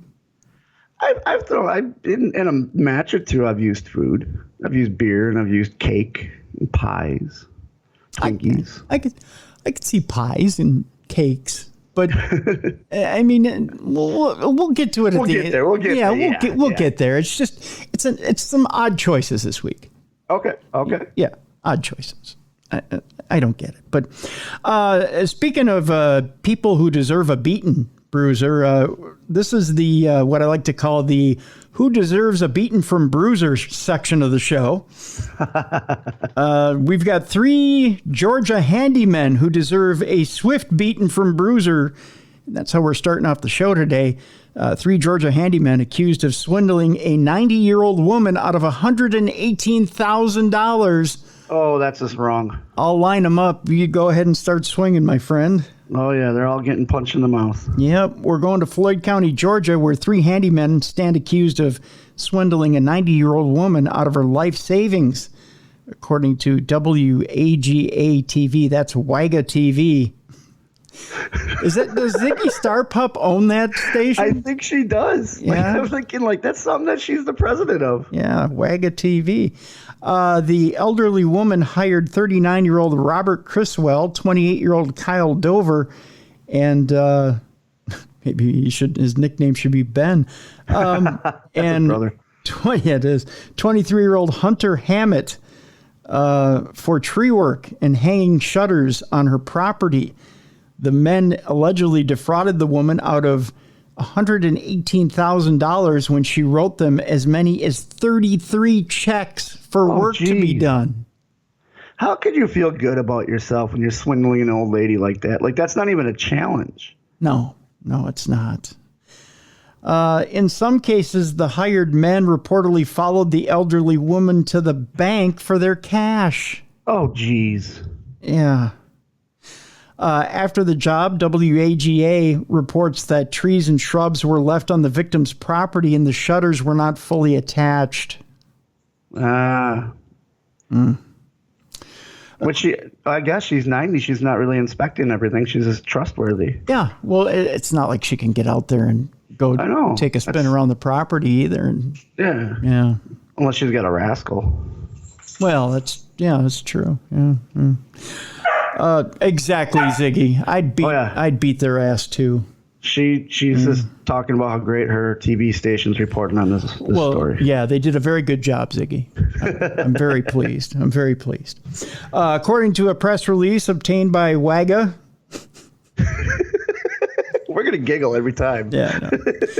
The Floyd County Sheriff's Office wrote, trailers filled with pine straw, rogue tree surgeons, and traveling paving companies will often exaggerate damage and embellish their skill level to give hope to victims who might only need small repairs.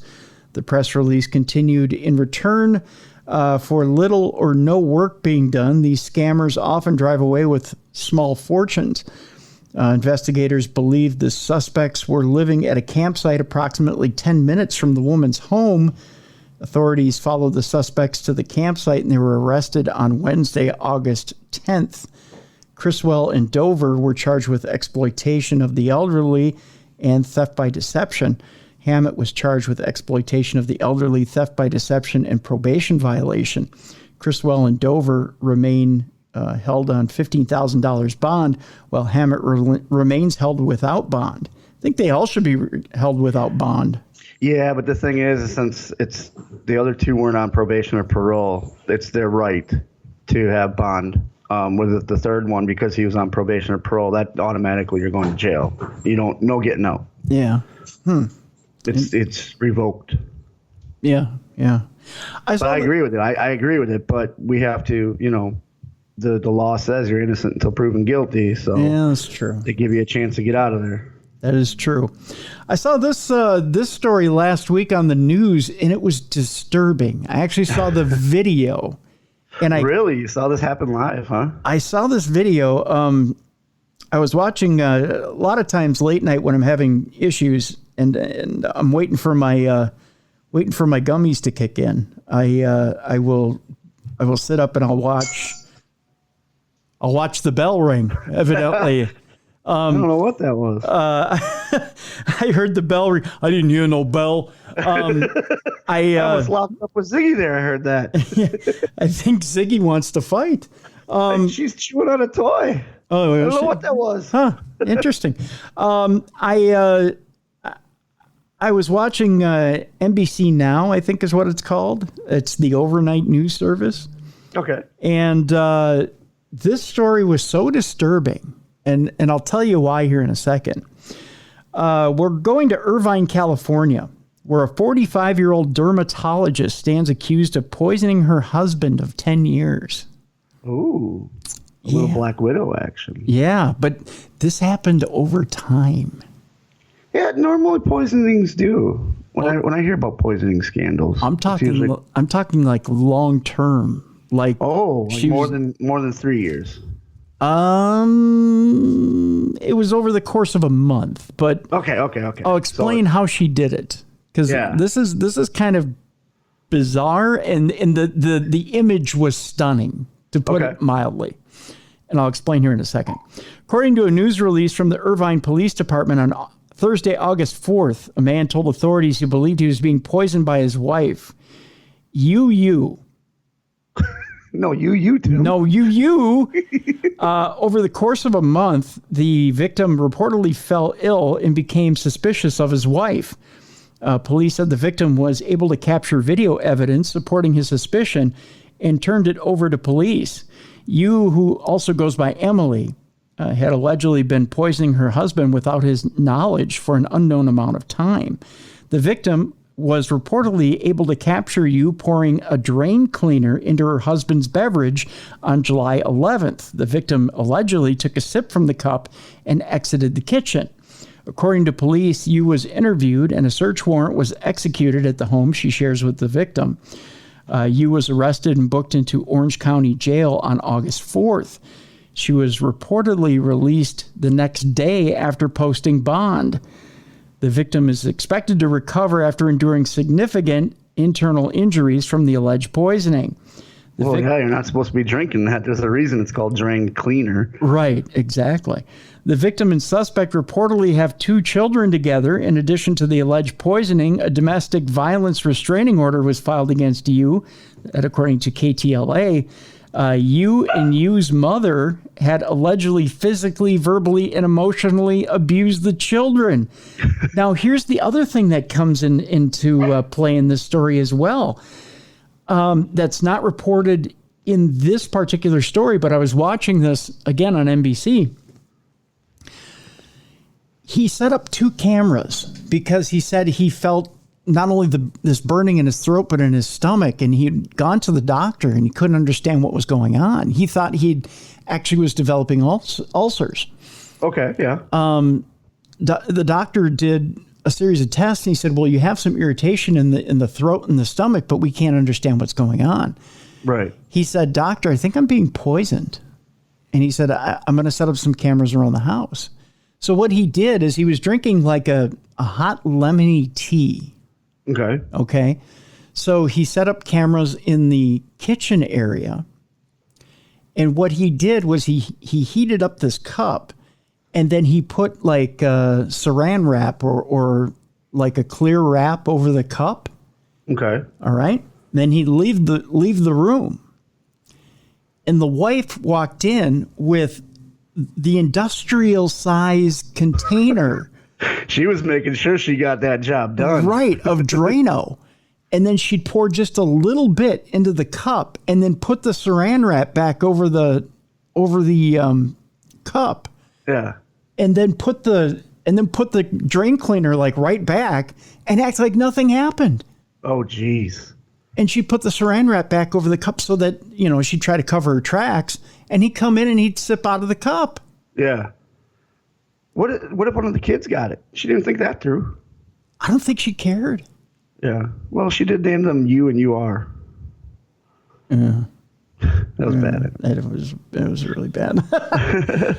But yeah, it was chilling. Because it has to, yeah. I mean, she's adding shots of Drano into the cup. Yeah. And you're sitting here watching her do it and just just the stone-faced look in her eye. It was just this. Well, the thing too, she probably had conversations with him. They probably had intimate moments in this month that she's been poisoning him. Like, she has to put on a completely different face around him. Yeah. Well, it was like she was just adding creamer to coffee. Yeah. Like, he forgot his creamer. Psychopath. Yeah. And the fact that her and her mother were going after him and the kids. Right. And were completely abusive to both of them is just unreal. Well, hearing that the mother did it, you kind of get where she got it from, too. Yeah. She probably was raised that way. Yeah. Yeah. Which is sad. You got to break the cycle. So hopefully these kids don't do that. Yeah. And you see the mugshot of her. She looks like Michelle Yeoh, the actress. Oh yeah, she's young too. Yeah. She doesn't look that old. I'm picturing an older housewife. No, like an old. She's young. Yeah, she's got to be. Well, she's got to be in her 40s. But yeah, she looks like Michelle Yeoh. Yeah. Oh, definitely. Yeah. It's a sad story, but I mean, what goes through a person's mind where they're like, you know what? I'm just going to kill him slowly. Yeah. And then I think that's the worst kind of psychopath because, like I said, you have to live essentially two lives. You have to be the poisoner that's poisoning this person.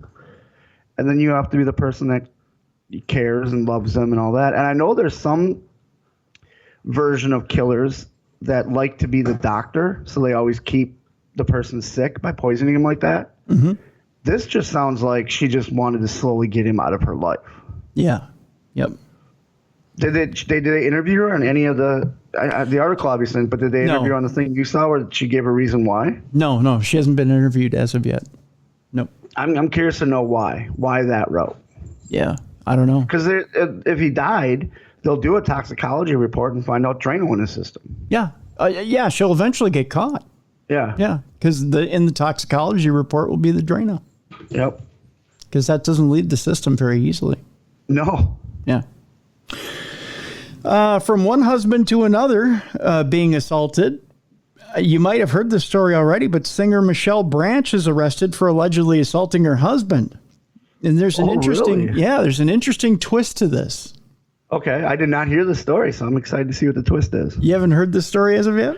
No. Singer Michelle Branch, we go to Nashville for this. Singer Michelle Branch has been arrested after allegedly assaulting her husband, according to WKRN TV on Thursday, August 11th. Shortly after 2 a.m., Nashville Metropolitan Police Department officers responded to a report of possible domestic assault at the scene. Authorities reportedly learned that Branch had allegedly assaulted her husband, Black Keys drummer Patrick Carney, at their home in Belle Meade. I'm a big fan of the Black Keys, too. How dare she? Well, evidently, great band. She was practicing time on her drummer husband's head. Evidently.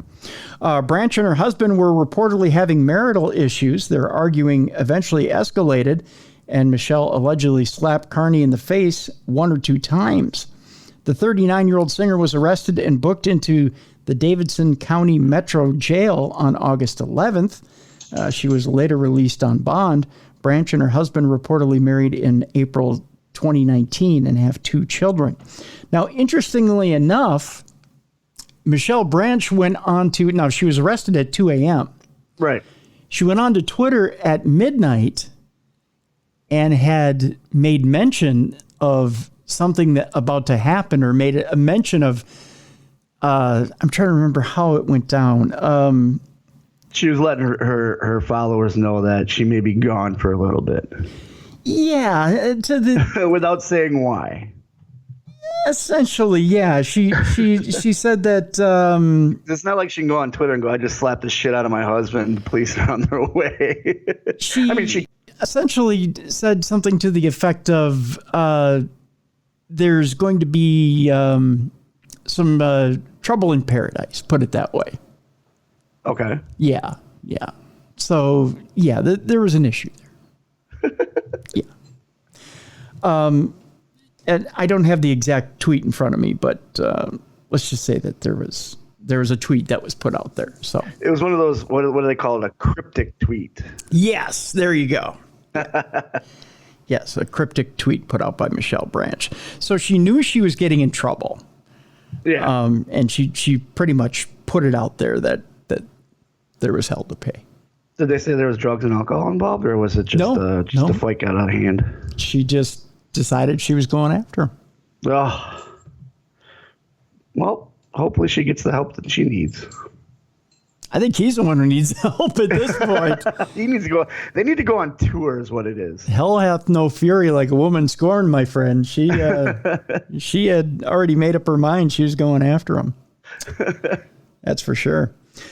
We switch gears. We go to Alabama, where a woman is facing meth charges, and as she's getting busted, it turns out that, you got to dress for the crime that you want to commit.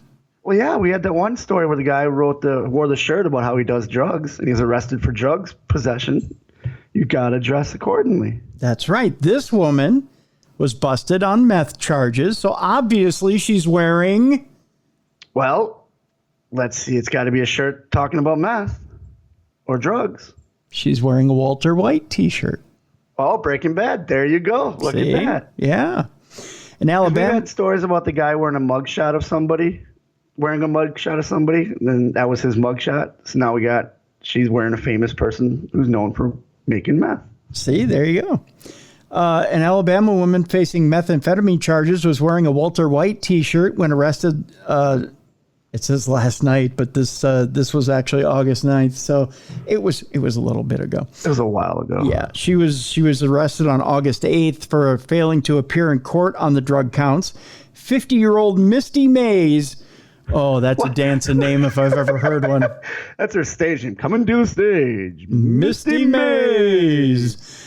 Was collared on Sunday evening on a misdemeanor rap for a court no-show in connection with her February arrest for possession of meth and drug paraphernalia. In other words, a meth pipe. At 50, you'd think you'd find your life and have it pretty figured out where meth is kind of in the past.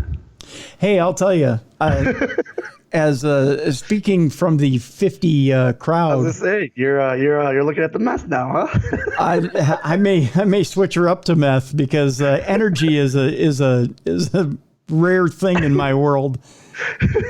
If you can get a little bit of a boost, if you got to ride the snake to get there, what's a few teeth? Well, I'm only 44, so I got a few more years before, and I got no teeth, so I'm not really risking much, am I? No, not at all. And you know what? Hey, weight loss, it's a benefit.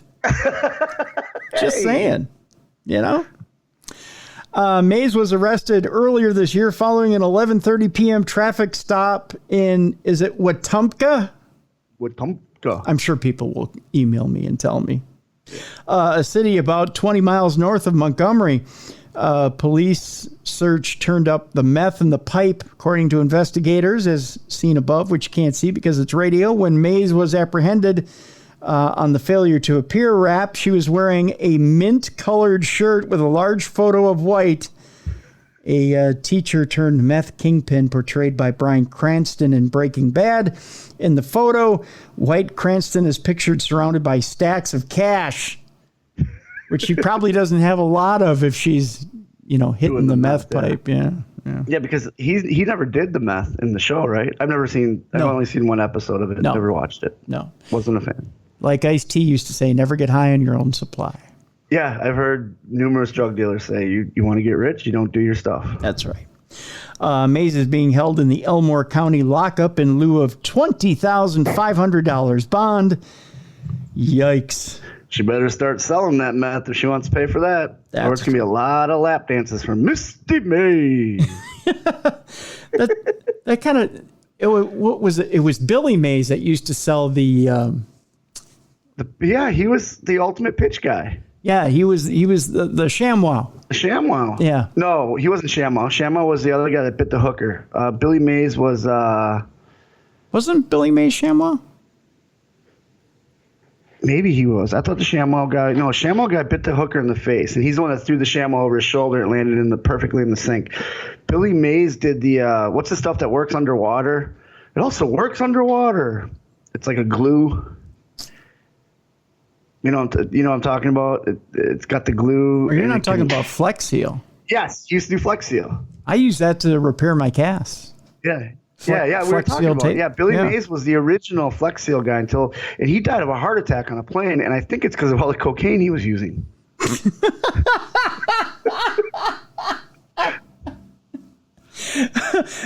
There's nothing like a little speculation there, Bruiser. It's all because of all the cocaine. Rumor. All 100% rumor, but he totally acted like he was on cocaine. And then he dies of a heart attack? Sure, cocaine does that. Well, he was also the OxyClean guy. There it is, OxyClean. Yeah. I don't know why I thought oxycodone, but no, OxyClean he was. I don't know why I thought oxycodone. Want to get those two mixed up. Yeah. You'll be like our first story. I don't know that we should throw drugs on him before let me give the official cause of death here before you start throwing drugs on him. It was a heart attack.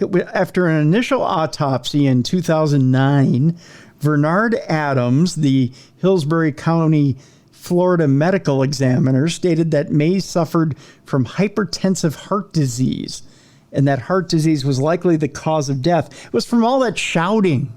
Just the yelling that you got to buy stuff. Yeah, you got to buy the OxyClean. According to a toxicology, what's it from the cocaine? According to a toxicology report released on August 7th of 2009, heart disease was the primary cause of death. Oh, you're right. And cocaine was listed as a contributory cause of death. Ya. Okay, my apologies. Doing lines of coke on the plane. It was Billy Mays and the cocaine. I'm sorry. All right. I had a weird fascination with pitchmen back then because him and the ShamWow guy, you get done with the underwater needlepoint, you get home, you're tired, but you're still awake. So you turn on the late night TV, you're drinking a few beers, and those guys come on, and it's like, yes, I'm going to buy all this. And then they start having these stories like him dying of cocaine, like the ShamWow guy biting the hooker. It's like perfect. Okay, so the ShamWow pitchman is Vince Offer. Yeah, you never heard that he bit a hooker? No. Or she bit him. It was either he bit her or she bit him. All right, wait a minute. Now I'm obsessed. Dumb Crime Stupid Criminals has gone off the rails. Now we need to find the bit the hooker thing. Well, these are technically it's a dumb crime, stupid criminal because one of them bit I want to say he bit the prostitute in the face. But it might be backwards. He was in the Underground Comedy movie. He actually funded the Underground Comedy movie with his own money, but had difficulty selling it. He put the trailer in an infomercial and claims to have sold 50,000 copies via direct order and 50,000 more in stores. In 2010, he advertised Eminem's Recovery album. In 2020, Eminem celebrated the 10th anniversary of his album Recovery by introducing merchandise and sharing the original commercial starring Offer. It's the most fame he ever got.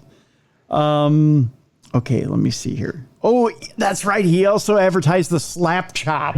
Yeah. That's the one where he throws it over his shoulder, the slap chop over his shoulder, and it lands in the sink. It's the reason I got the slap chop. Did you ever get the shticky? Nope. Just the slap chop. I don't remember. Because of what in the ad, if you go back and watch the ad, he throws it over his left, I believe his left or right shoulder, and it lands perfectly in the sink. Okay, here's the arrest. On February 7th of 2009, Offer and a 26-year-old prostitute were arrested in Miami Beach, Florida after a physical altercation. The police report stated that the woman had bitten onto Offer's tongue and refused to let go. See?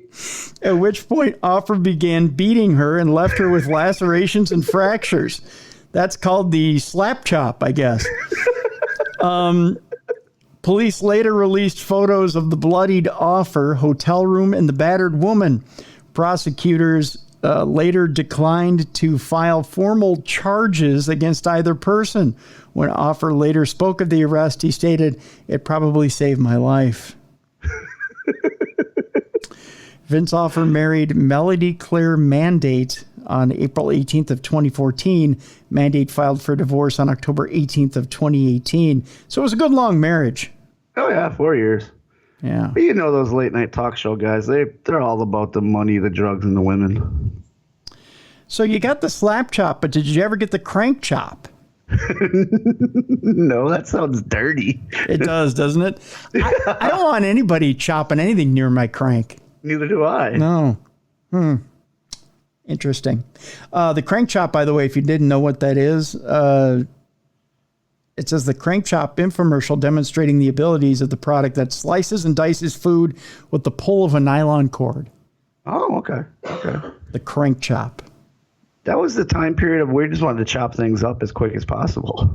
Yeah, I don't know what the fascination was. I mean, I owned a slap chop, and like I said, it was all because of that commercial. It was a drunk buy. My God. Well, did it work, the slap chop? I think we used it like once. And then I tried to reenact a commercial, and I broke it. That was it once and it broke, huh? Well, it's because like I said, the reason it's so good is when you watch one of the commercials, he throws it over his shoulder and it lands perfectly in the sink. I'm like, oh, so he used it. I'm like, oh, I'll do that too. And it just blew up. Like it's just cheap plastic. My God. Oh, I'm glad I stopped following him after that. Otherwise, I'd be punching hookers. Getting my tongue bit off. Living the life of Vince Offer, are you? He was the man back in the day. It's a charmed life. At that time period, I wanted to be a late night spokesperson. That would have been just the coolest job. Like Billy May and him made it look like they were living the dream. Beer City Bruiser here for ShamWow. Did you spill your beer? Do you need to clean it up quick? ShamWow. Yep. I don't know. I can't see it, man. I can't either now that I'm older and I'm more mature and sober. Yeah, I mean, you just need a mountain of cocaine and a slap shop, and I'm sure you'll be just fine. Exactly. And a hooker to beat. And a hooker to beat. Yeah. I just think you're a more decent guy than that, but sure, okay. I 100% am. Yeah. I'm like, okay, I'm better than that. Yeah. Okay. Well, we'll move on. I'll let you contemplate your life choices while I read this next story. I mean, we don't want to see on Dumb Crime Stupid Criminals, but no, I'm perfectly fine now. I'm a happily married man with a cat and a dog and kids, and I'm good. Okay.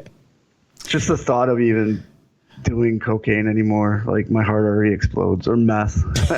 I was just telling you I was up for almost 40 hours this week. Yeah, you expect me on meth? Yeah, it'd be a little rough. We go back to Florida, where a woman made 11,000 calls to a police line, evidently trying to order the ShamWow. I don't know what she was doing. This 50-year-old Floridian was busted for a torrent of threats and harassment this year. She just decided to call the police and threaten them? Yeah, well, she had nothing better to do. Those are call your local Pizza Hut or something, not the police station. Yeah. I hate those commercials. I hate it when she counts the money and he goes, "My pizza." A Florida woman this year has made more than 11,000 harassing phone calls to a police emergency communication center, according to cops who say the defendant admitted that she loves playing this game. I'm like the Jerky Boys. I love this.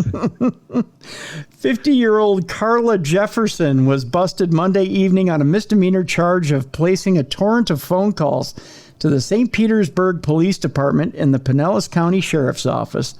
A criminal it's like some of those dumb jokes like, "Hey, is your refrigerator running?" "It sure is. You might want to go get it." And then, and then hanging up. A criminal complaint alleges that Jefferson, during a single 24-hour period last month, called the police department's emergency communications center 512 times. She needs a hobby. In 24 hours. Yeah, she needs a hobby. What do you say on time 498? Hello? Hello. Like, isn't this getting old? Oh, God, yeah. Do you think she had one of those bad dad jokes and was just reading each joke every single call? Like, she'd read the bad dad joke and then hang up, and then read the bad dad joke and hang up. Probably. How many times do you go through the Truly Tasteless Jokes books before they've had enough? Like, before you start saying the jokes back to her, right? Jefferson, investigators say, harasses, belittles, swears at, argues with police employees who answer her calls. The content of these... What's that? I said, okay. Oh. She just, okay. Yeah. I shouldn't say the content. Nobody's content. The content of these phone calls are vulgar, threatening, or obscene and contain extreme expletives, sexual innuendo, and belittling remarks to the communications staff, according to a court filing. You know those are recorded somewhere. They got to release those. I would hope so. Every call is recorded coming into a police station. You know they got to release these, at least to the local police, for a good laugh. Yeah. I think Ziggy agrees. Ziggy wants to hear these too. Well, she wants me to call the police. And do the exact same thing? Exactly. Call up and say, you got a little dick. I want to see that little dick. Come on now. I don't know. You're going to bend over and kiss that sweet ass goodbye. On some occasions, Jefferson has demanded officers come to her St. Petersburg residence and arrest her. Come and arrest me right now. Take me to jail. I'm ready, boys. Upon the arrival of cops, Jefferson retreats inside, refuses to answer the door, and has in the past given officers the middle finger and screams at them through the windows. This according to Officer Christopher Bishop. I can't wait to be old and just flip off people randomly for no reason. Oh, I'm getting there. I'm at that age. Yeah. You're out feeding the chipmunks and you see a kid riding his bike and you're like, yeah, flip you off. Yeah, I'm like, take this, kid. Look it's a birdie. You know you're badass when you start calling the cops, though, to do it. Yeah. Then you know. Yeah. Then you're ready to go to jail or die. She's got some street rep when she gets in that jail. They throw a party. They yell "Hail Caesar" when you walk into the cell. They walk up to the correctional officer and go, "She's your problem now." That's right. You may take her. She's yours now. In a bid to get Jefferson to cease calling, police officials earlier this year sent a certified letter informing her that further abuse of the non-emergency line. Well, at least it's the non-emergency line. That's true. She's not blocking anything. Right. I like how they sent it a certified letter so they know it's professional. Well, that way they know she's signing for it. They know that she's actually reading it. Yeah. So further abuse of the non-emergency line would result in criminal charges. Jefferson, who dialed police from two separate numbers, allegedly, She didn't want to be tracked. Yeah, because the 250th time you call from one number isn't obvious. Jefferson, who dialed police from two separate numbers, allegedly ignored the warning, prompting cops to arrest her in late June on a pair of misdemeanor counts. She was released from custody after posting $400 bond. Jefferson was arrested Monday for allegedly continuing her phone harassment even after her June 30th caller. Jefferson was freed from the county jail recently on her own recognizance.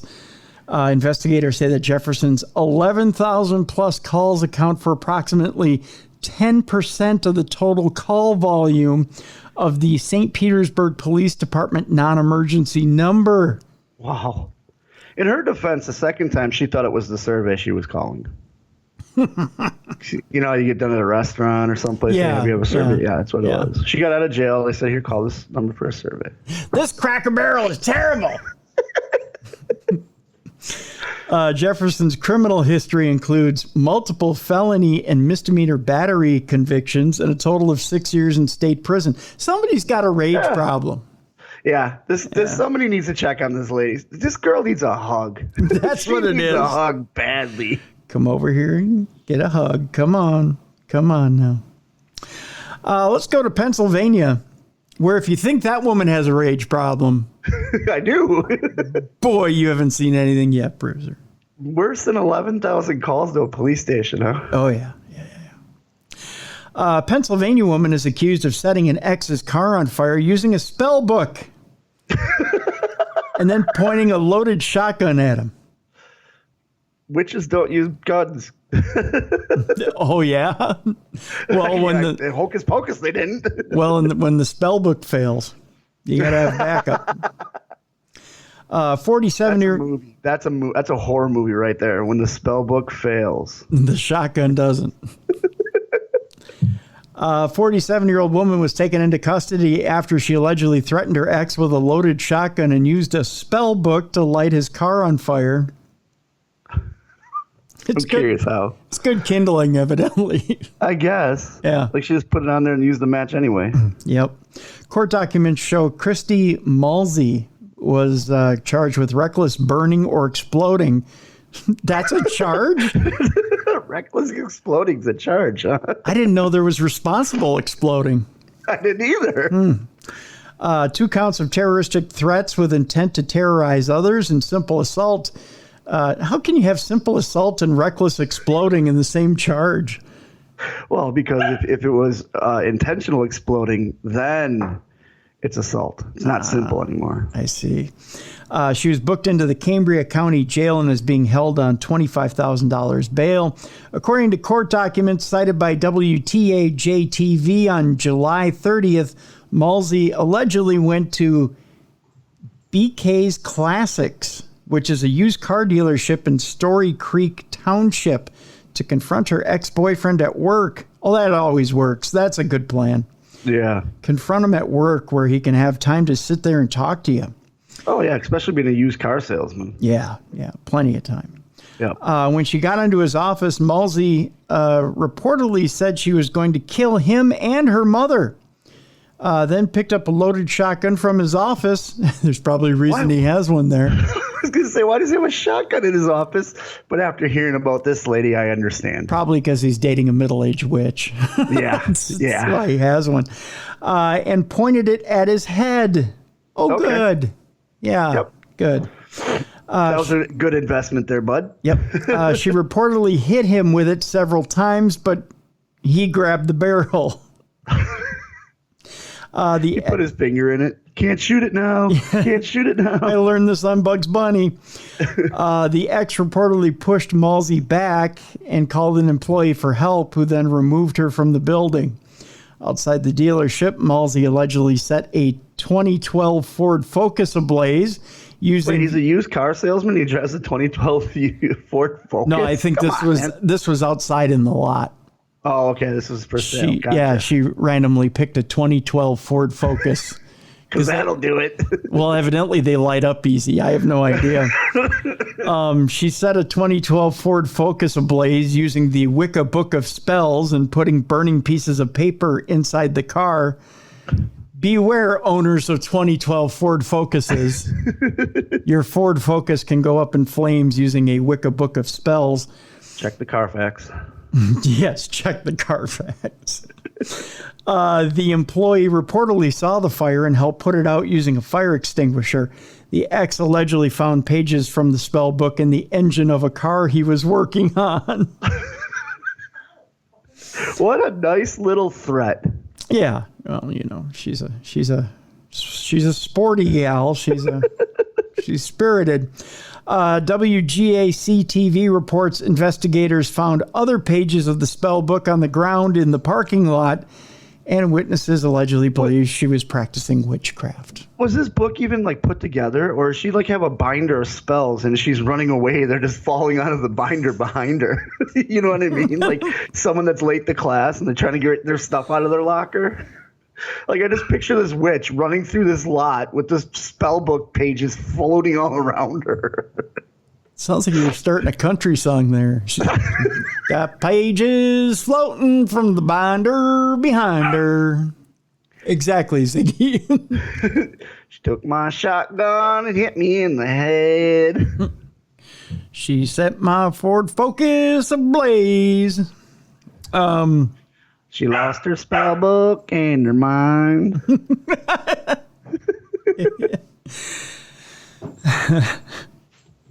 I wanted to stick it. Turns out she's into Wicca. I don't know. Yeah, that's... And now the crazy bitch is gone. Do they say that word in country? Maybe new country. Yeah. New country, maybe. I don't know. Never heard George Jones use that word. Neither have I. Okay.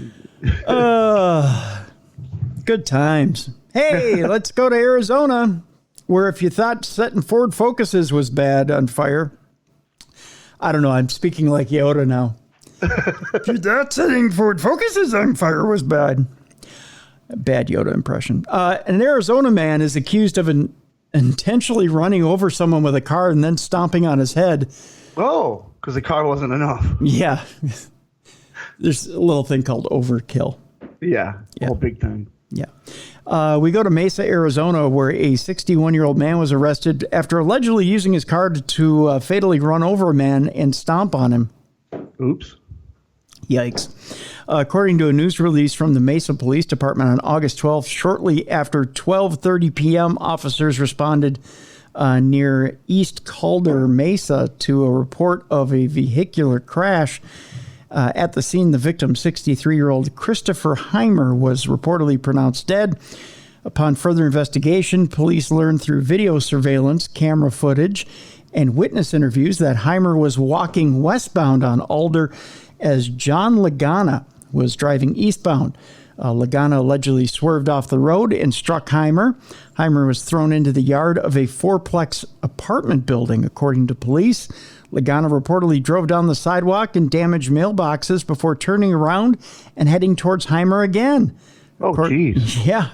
According to police, Lagana exited his car and stomped on Heimer's head as he was lying injured on the ground. Yikes. Ouch. A witness allegedly shot into the ground to stop Lagana from fleeing the area. Yeah, you gotta watch out if you're gonna commit crime. There's pedestrians with conceal and carry permits. Yeah. Officers arrived and took Lagana into custody. Before the incident, Lagana was allegedly parked in a vacant lot near Heimer's home. According to police, witnesses said Lagana honked his horn repeatedly until Heimer came out of his home. At the scene, officers reportedly discovered skid marks in the road and sidewalk from Lagana's car. Lagana told investigators he knew Heimer, and Heimer let him park at his residence because Lagana was homeless. Lagana's ex-girlfriend was allegedly living in Heimer's home. Police said Lagana was booked into jail for first-degree murder on $2 million bond. Wow. Didn't say why he chased after him, though, huh? No, didn't say why he just decided, hey, I'm going to hit you with my car. Well, that doesn't work. I'm going to come out and... Yep. I don't get to damage all the mailboxes to just kick them in the head. Like, you're going to go through all that, just run them over with the car again. It's a personal touch. Oh, it is? Okay. Yeah, it just feels like he needs to give him one for the road, I guess. Okay. A pinch to grow an inch. I don't know. Speaking of the personal touch, a woman is arrested for stabbing an inflatable rat outside of a funeral home. What? So many questions with that headline. I will let you read this story before I ask my questions. Sure. There's so many questions with this headline. Yeah, there are. We go to Springfield, Illinois, where a woman was arrested Monday during a protest outside of Stab Funeral Home. You heard me right. STAAB. It might be Stab. I think it's Stab. I don't think it's Stab. Well, either way, potato. Marketing. Yeah. Stab Funeral Home in Springfield, Illinois. Protesters say they rallied outside the funeral home in protest over Stab hiring a roofer who is not part of a union. At some point during the protest, a woman was arrested for stabbing the large inflatable rat protesters had put outside the building. Springfield police identified the woman as 31-year-old Lauren Stab the rat. Stab the rat. Stab the rat. Yeah. She was arrested on a charge of criminal damage to property. The inflatable rat is reportedly valued at $5,000. Yeah, now I get why they had I thought the funeral home put the rat out there. Like, that's not good advertising. No, it isn't. It makes sense that they're protesting a union thing. So yeah. To Florida we go yet again because it's Florida, man, and you can't get enough. All right, Bruiser, are you ready for this? I'm ready. What did they do? We got to stretch before this one. This is a big one, huh? This one's going to hurt. All right. Naked machete-wielding Florida man tries to rob a victim of his clothing. Well, yeah, he's naked. He needs clothes. Yes, he just wanted the shirt off his back. A naked Florida felon armed with a machete was arrested Monday after demanding a man's clothes at knife point. That according to the Volusia County Sheriff's Office. The victim told deputies that Brandon Wright suddenly came running out of the bushes where he was picking berries and told him to hand over his garments, wallet, and phone at around 10 a.m. Bright and early in the morning. Yeah, he was picking berries naked? Yeah, well, how else do you pick berries? Not naked. There's usually thorns. Well, I mean, you want There's to be... things I want covered if there's thorns. You want to be one with nature. You're berry picking. You're sampling the berries. And maybe you're smudging a little on your tum-tum. I don't know. These are good berries. It's a good berry. Look I got berries on my tum-tum. He woke up that morning, went out to pick berries, and was like, man, I feel like I forgot something. Oh, yeah. I forgot to get dressed. I'll ask this guy. My clothes. As he began complying, Wright suddenly hurled the machete at him, along with a handful of palmetto berries. I don't know which one to throw, palmetto berries or a machete. I'll throw both. One of these will fix it. The weapon bounced off of the victim's chest, and he avoided injury. Oh. He's lucky it spun. Yeah. Yeah, I was going to say, it's either not a sharp machete or it's spun. Yeah, or it's spun and handle first. Still nude, it says here. Wright sprinted off and hopped into his white Dodge Challenger. Oh, can you imagine if it was real? He has a car but no clothes? I guess. Where do you keep the keys, right? Yeah, exactly. There's only one place you can put those keys. Hung the key ring around it or something? I don't know. Well, maybe you can hang the key ring from it. I was thinking, you got to... Oh, you're thinking up and in. I'm thinking like a key hook. Yeah. We're on either end of the body. Yeah, that's true. Well, either way, there's a place to keep it. Yeah. Still nude, Wright sprinted off, hopped into his white Dodge Challenger, and fled the scene. Either way, it was a shitty getaway. Yeah. Soon after, patrons of a nearby gas station told police that Wright had pulled up next to a pump and exited his vehicle. Hey, it says no shoes, no shirt, no service. That's right. Didn't say anything about pants or shorts. Yeah. And he was just getting gas. Or gloves. Exactly, Ziggy. A police helicopter tracked Wright down and relayed his activities to a dispatcher at this point.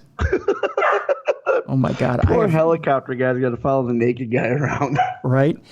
At this point, we get a quote. He's doing push-ups at the entrance to the food store here, the pilot states at one point. Well, you got to get your pump in. You do. He just got a saw palmetto. Yeah. He took his saw palmetto, so his prostate's feeling good. Yep. He's like, this testosterone's going to start flowing. Yep. I obviously need to work out because when I threw that machete, it just bounced off the guy. Oh, yeah. It's supposed to be a kill shot. Wasn't. Nope. It was barely a knockout shot. And what better way to do push-ups than naked? That's right. You got to feel the breeze. Exactly. Video also shows Wright walking in the middle of the street as startled drivers maneuver around him. As deputies approached, Wright laid down next to his car and surrendered without incident. Oh, okay. I thought we'd have a fight, but no, he was done. Nope. He needed a nap. Naked. He had a full day. Naked guy go night-night. The sheriff's office said Wright had prior convictions for kidnapping, gun possession by a felon, battery on a law enforcement officer, cocaine possession. Well, there it is. And resisting arrest. He remains in custody without bond, which I'm shocked about because, if you can't snort cocaine and go picking palmetto berries, what can you do in this lifetime? Here's I don't know if you can see this, Bruiser. Can you see this? You got to lift it up a little bit. That's what. There we go. That's a naked man. That's another naked man laying down. Okay. So you see that? Okay. I like how the cops don't know where they're going to put their hands and feet. Yeah, exactly. Yep. So you see that? You see naked man being busted? Yeah. Here's naked man kind of laying out, waiting for the cop to search him and look for his keys. Yeah. Yep. So that's pretty much that's the flip book of naked man In Florida. Naked Florida Man is a new thing, huh? Yeah, the Naked Florida Man flip book. You can get your copy right now at darknessradio.com.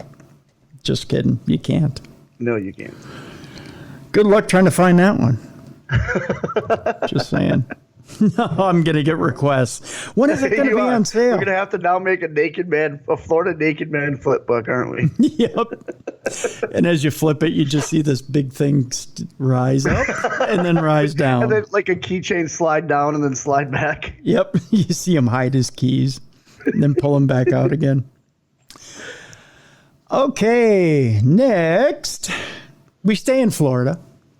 Okay. Again, I told you we were going to get to the point. We're in the point of the program of Dumb Crime, Stupid Criminals, where we start assaulting people with food.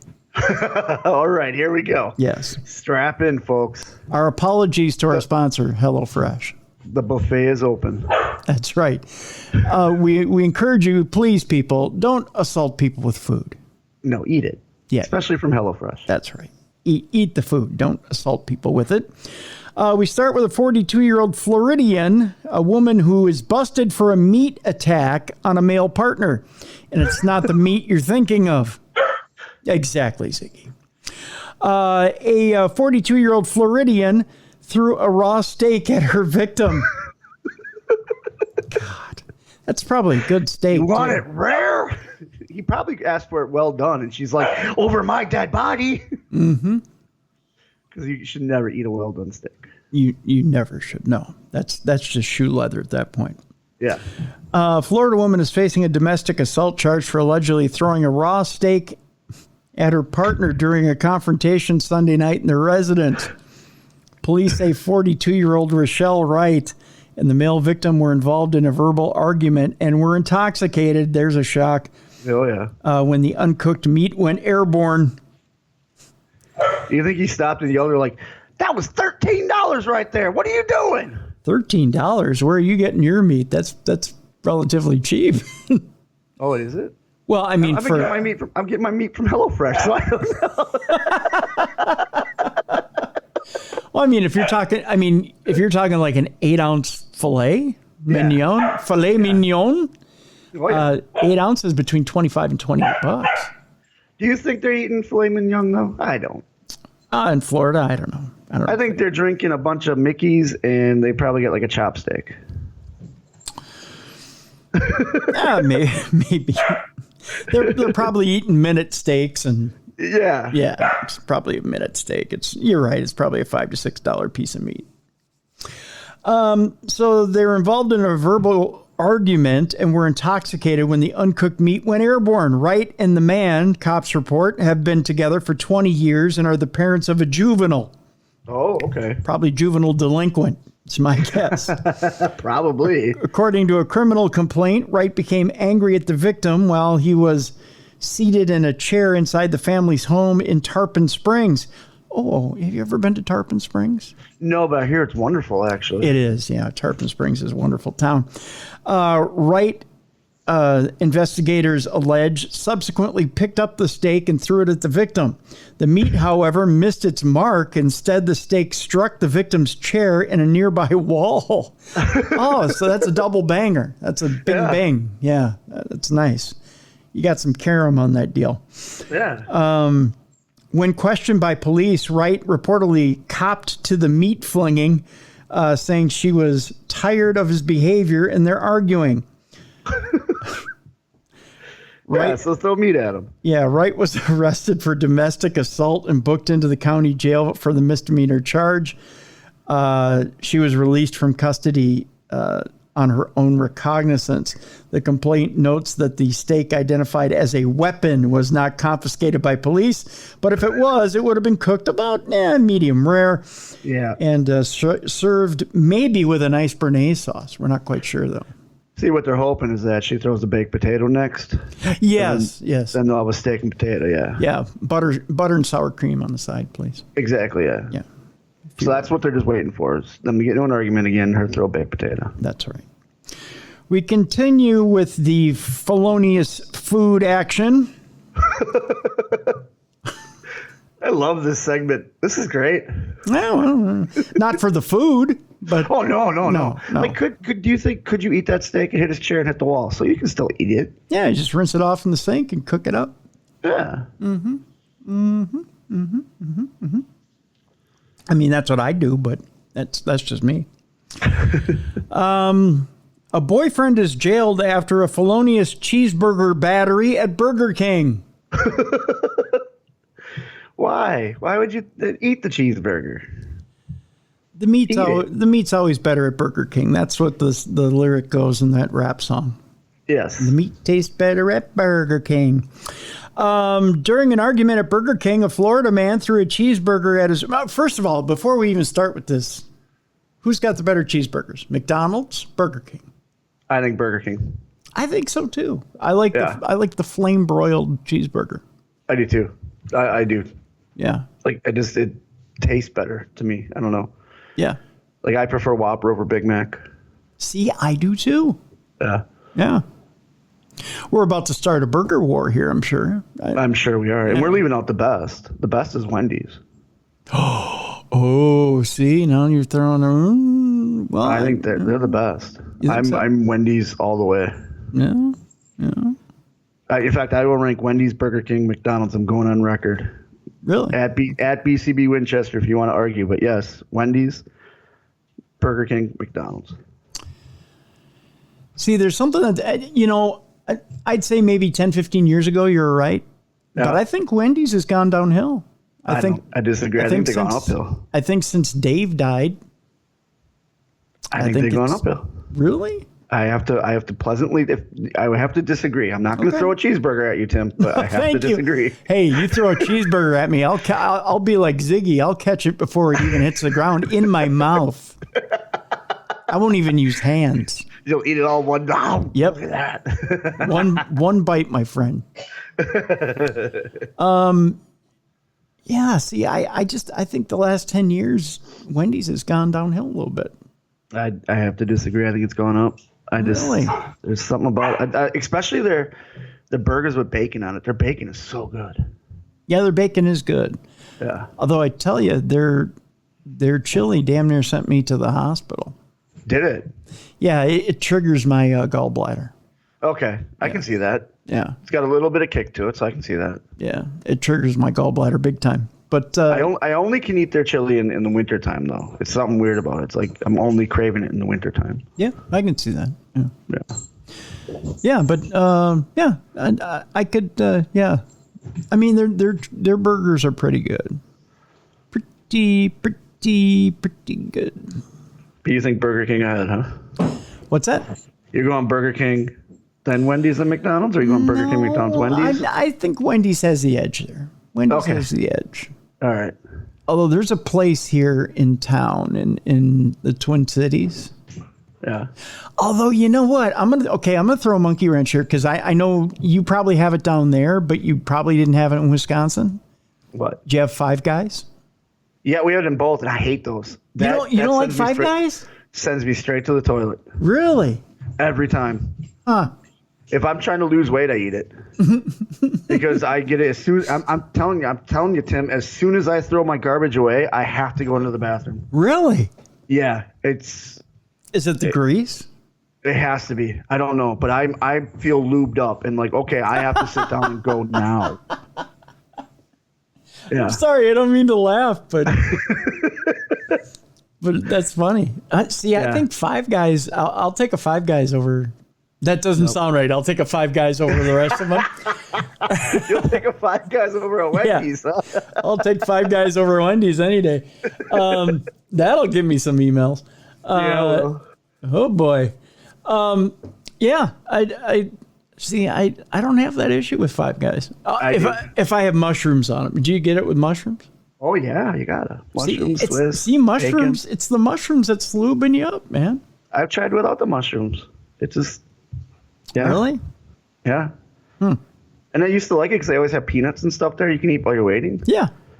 But yeah, no, if I haven't gone in a while and I'm feeling a little backed up, get me some Five Guys. You're totally losing your sexy factor with the women out there right now. I know I am. But I only need one woman to think I'm sexy, and she's experienced this with me, so it's okay. That's true. Although I closed circuit. Let's Mrs. Bruiser, turn off your listening device right now. I do get like 2 or 3 emails a week of women talking about the BCB, the big cuddly bear. Well, thank you, ladies. I appreciate that. Talking about, he's cute, Well, I appreciate that. I don't know why they're talking to me about it. I'm not Chuck Woolery over here. They can shoot me emails, and I'll say thank you personally. Oh, there you go. But just know if I go to Five Guys, I'm just sitting in the toilet afterwards. Evidently, the first date's not at Five Guys. Like I said, the only woman that it matters, that it cares about, knows it. She's experienced it, and she's okay with it. It's a pretty shitty first date. I don't think we've ever had a date there. We were already married, I think, by the time we did Five Guys. Really? Nope, she's saying no. She's saying no. No. So, yeah, we had a date there. And she married me, folks. My God. Well, I can just imagine you and Ziggy sitting there at Five Guys sharing a burger. That would be Armageddon. I'm definitely not giving that to Ziggy. Oh. No. It'd be terrible. I gave her... I'm going to take some time, but I gave her too much peanut butter the other day. I didn't know you can give a dog too much peanut butter. Yes, you can. So our little thing is we have a Kong, and we put her treats in there, and then we fill it with peanut butter. And while we're eating or whatever, she can have that as a snack. Mm-hmm. Well, one day I just decided to give her another one because she was being a really good puppy. Yeah. And, like with kids, I think, with kids, they're being good. You reward them with candy. So we're sleeping that night, and my wife wakes up and goes, "Oh my God," and like hits me. Goes, "How could you do that?" And I'm like, "Do what?" And it hit me, just the smell. And we look inside Ziggy's kennel, and it's not a solid thing in sight, but it's brown and it is bad. And there's poor Ziggy trying her best not to, because she knows she's not supposed to. Aww. So we're trying to tell her she's okay. She didn't do anything wrong, but we're trying to clean it up, and we're trying not to dry heave. And she looks at us with that look like, I'm going to go again. So here I am running up to the door, holding her like, please don't go yet.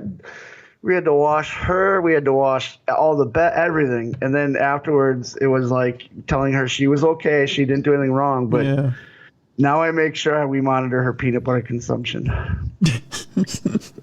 Yeah. So I don't dare give her a Five Guys. I guess not, huh? I suppose we should read this story. Yeah. Oh, yeah, the guy throwing the burger. What's that? The guy throwing the burger. Yes. During an argument at Burger King, a Florida man threw a cheeseburger at his girlfriend with such force that when the sandwich struck the back of her head, the woman fell over a curb onto the ground. This according to police. That was amazing. That guy needs to be pitching for the Twins. Yes, he does. Yeah. I was going to say, we just got rid of Hader. Let's get this guy. There you go. 41-year-old James Hunt, a new acquisition by the Milwaukee Brewers, according to the criminal complaint, and his girlfriend and cohabitant argued Saturday afternoon about the victim not eating her food at a Burger King in Clearwater, a city in the Tampa Bay area. What better way to get her to eat food and throw it at her? Who gives a shit, really? I don't know. So she doesn't eat her food. Who cares? Yeah, unless it's a medical problem, don't worry about it. Even then, who cares? Yeah. There's this little thing called a wrapper in a bag. She can take it home with her. True. Who cares? That's true. So she's not hungry. Who cares? Yeah. The dispute turned violent, cops say, when the 53-year-old... you have control issues? When your lady doesn't eat a burger and you're like, eat the fucking burger! Who cares? Just eat the burger! I spent $1 on this. The dispute turned violent, cops say, when the 53-year-old woman began to leave the restaurant. That's when Hunt allegedly threw a cheeseburger at the victim, striking her in the back of the head. You're not leaving without finishing this? What? Okay, I have major questions here, but I'm not gonna ask them right now. So he threw a cheeseburger at the victim, striking her in the back of the head. This action caused the victim to fall over a curb onto the ground. The victim's chin and lip hit the pavement, resulting in an abrasion and a cut. Upon arriving at the Burger King, cops observed blood on the victim's shirt and shorts and cheese on her shirt and in her hair. What did he wind up? Do a full wind up in a pitch? I think he full on the mound, person on first, person on second, big wind up, threw it right at her. Do you think he called the play-by-play as he was doing it?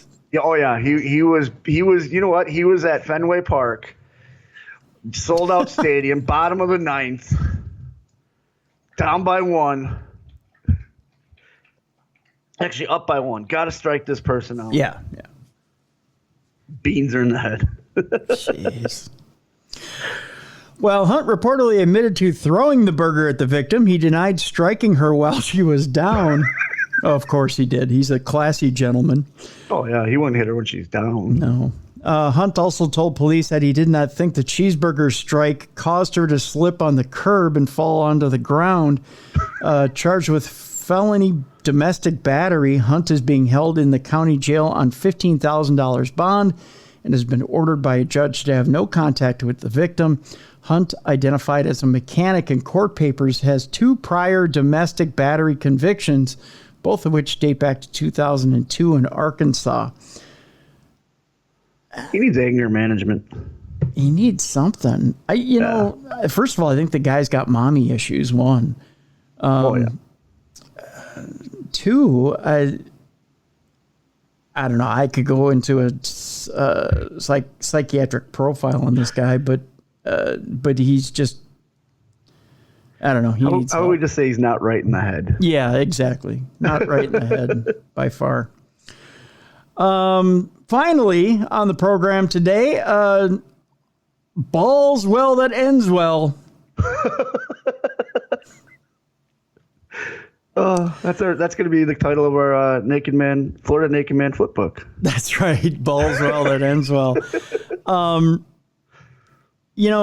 Not every game ends well for everybody. There's a winner and there's a loser. Yes. Some people, when they lose, say they feel like they're dying. Oh yeah, I cried my senior year when we lost our last game. Yeah. Well, it felt like you were dying, right? I wouldn't say dying, but pretty close, yeah. Yeah. Well, this guy literally died. Wait, what? A man was killed by a 22-pound metal ball during the Highland Games in the Netherlands. A man touting... That's why you don't streak the Highland Games, Tim. That's right. You've been talking about it for years. I keep telling you no. Here's why you don't streak the Highland Games. And I still want to, though. A man touring a Dutch castle died after he was hit with a 22-pound metal ball thrown by a competitor at the Open Highland Games. Oops. East Brabant police say the 65-year-old... Is this Geldrup? Yeah, died Sunday after being hit by a metal ball in use at a sporting event.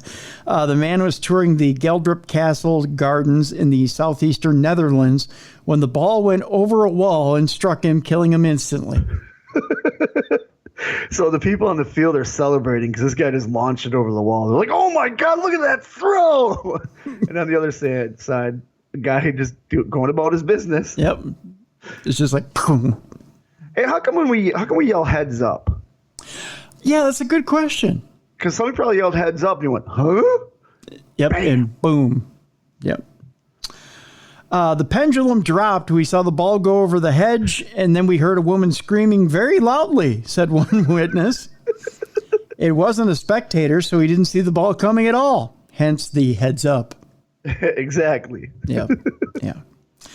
Emergency services rushed to the scene when event organizers attempted CPR, but the victim, who was not publicly identified, could not be saved. The sporting event was then canceled. You think? Yeah, I don't think at that point you say, "Oh, game on." You cancel the event or you cancel the tours going on at the same time, literally feet away. Yeah, exactly. They failed to look at the scoreboard. 'Cause when you go to a hockey game or a baseball game, the scoreboard tells you to keep your eye on the puck. Yeah. Or keep your eye on the ball. Yep. They forgot to inform these couple during their tour. Like, during our tour of the castle, please keep an eye on the Highland Games because they will be launching large metal balls at you. That's right. Yeah. Yeah. And make sure you step to the side when you see it coming. Yeah.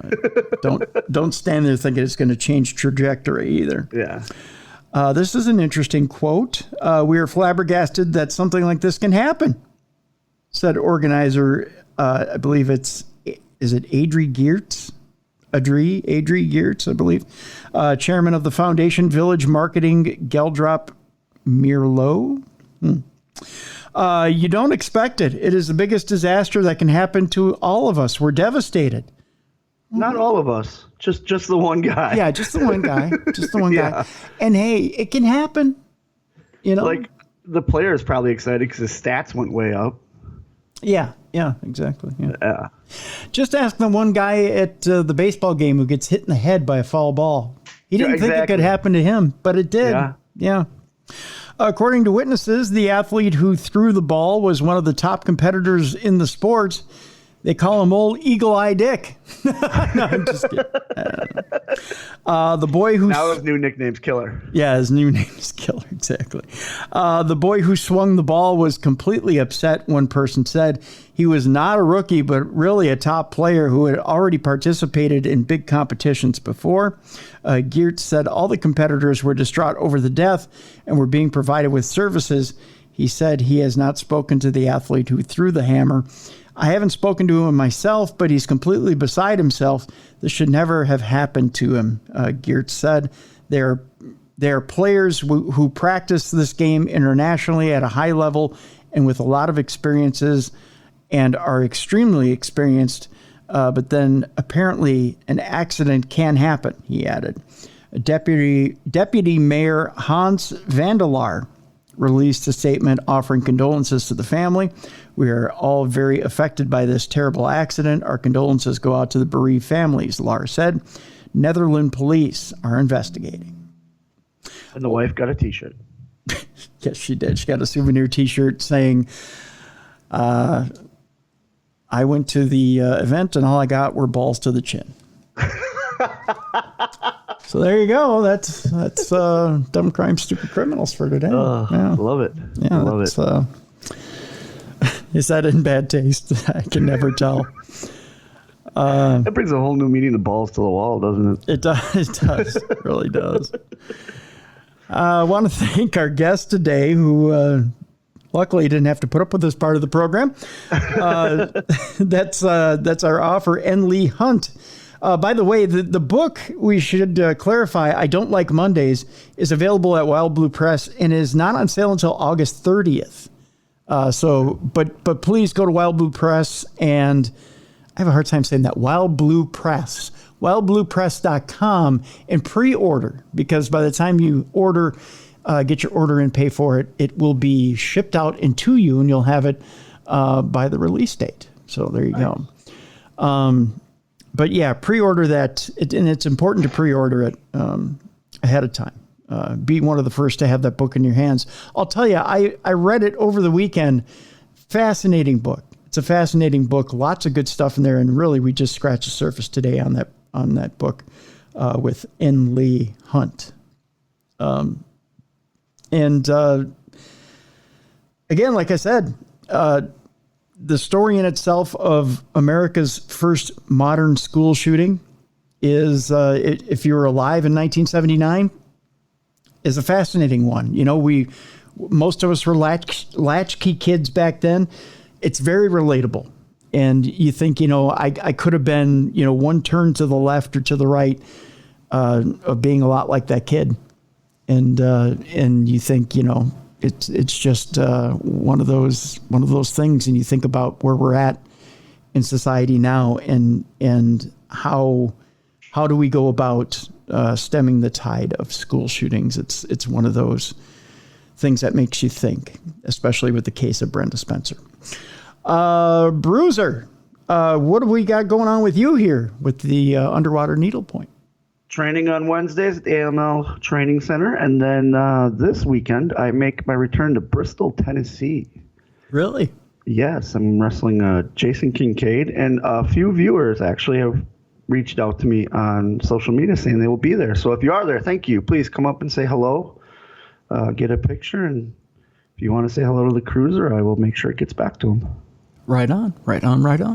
Yeah. Less than 2 weeks before Michigan Paracon, folks, there are still some weekend passes available. Go to SauSaintMarie.com or miparacon.com and get your passes, your weekend passes. Join us out at Michigan Paracon 25th through the 27th. I'll be speaking on Friday morning with Tim Weisberg. We'll be talking about some creepy, scary, and silly stories of the paranormal and paranormal media. Again, that's Friday morning. I think it's 10 o'clock. Tim and I speak. Be sure to join us out at Michigan Paracon. If you can't attend, well, too bad, so sad. I don't know if it's being recorded. I don't think it's being recorded. So, hey, you know what?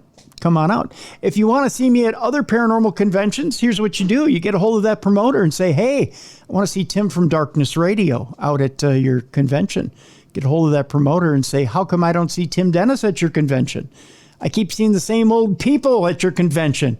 I want to see that Timmy D guy. Or I want to see Beer City Bruiser. I want to see the boys from Darkness Radio at your convention. Talk to the promoters of those conventions and let them know that you want to see the Darkness Radio boys at your convention. It's real simple. Just get a hold of them. A lot of them have Facebook pages. A lot of them have ads that they're posting on social media.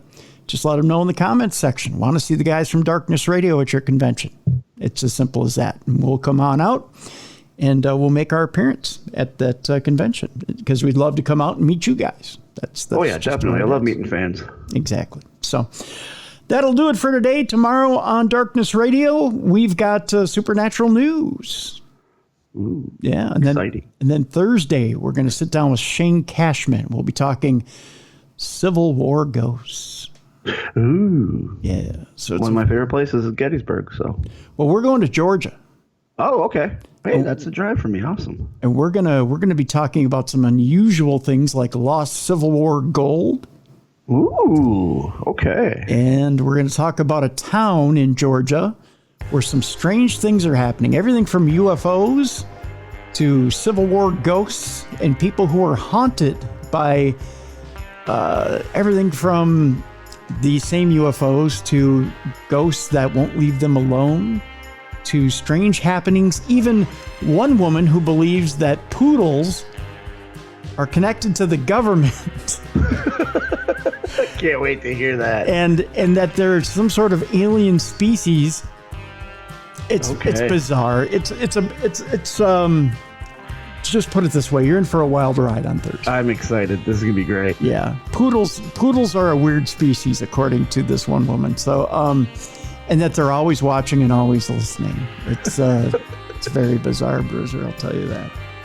So that's coming up on Thursday here on the program. For Beer City Bruiser, I'm Tim Dennis. Thank you so much for joining us today for Dumb Crime, Stupid Criminals and for True Crime Tuesday. We'll see you tomorrow on the best in paranormal talk radio. This is Darkness Radio.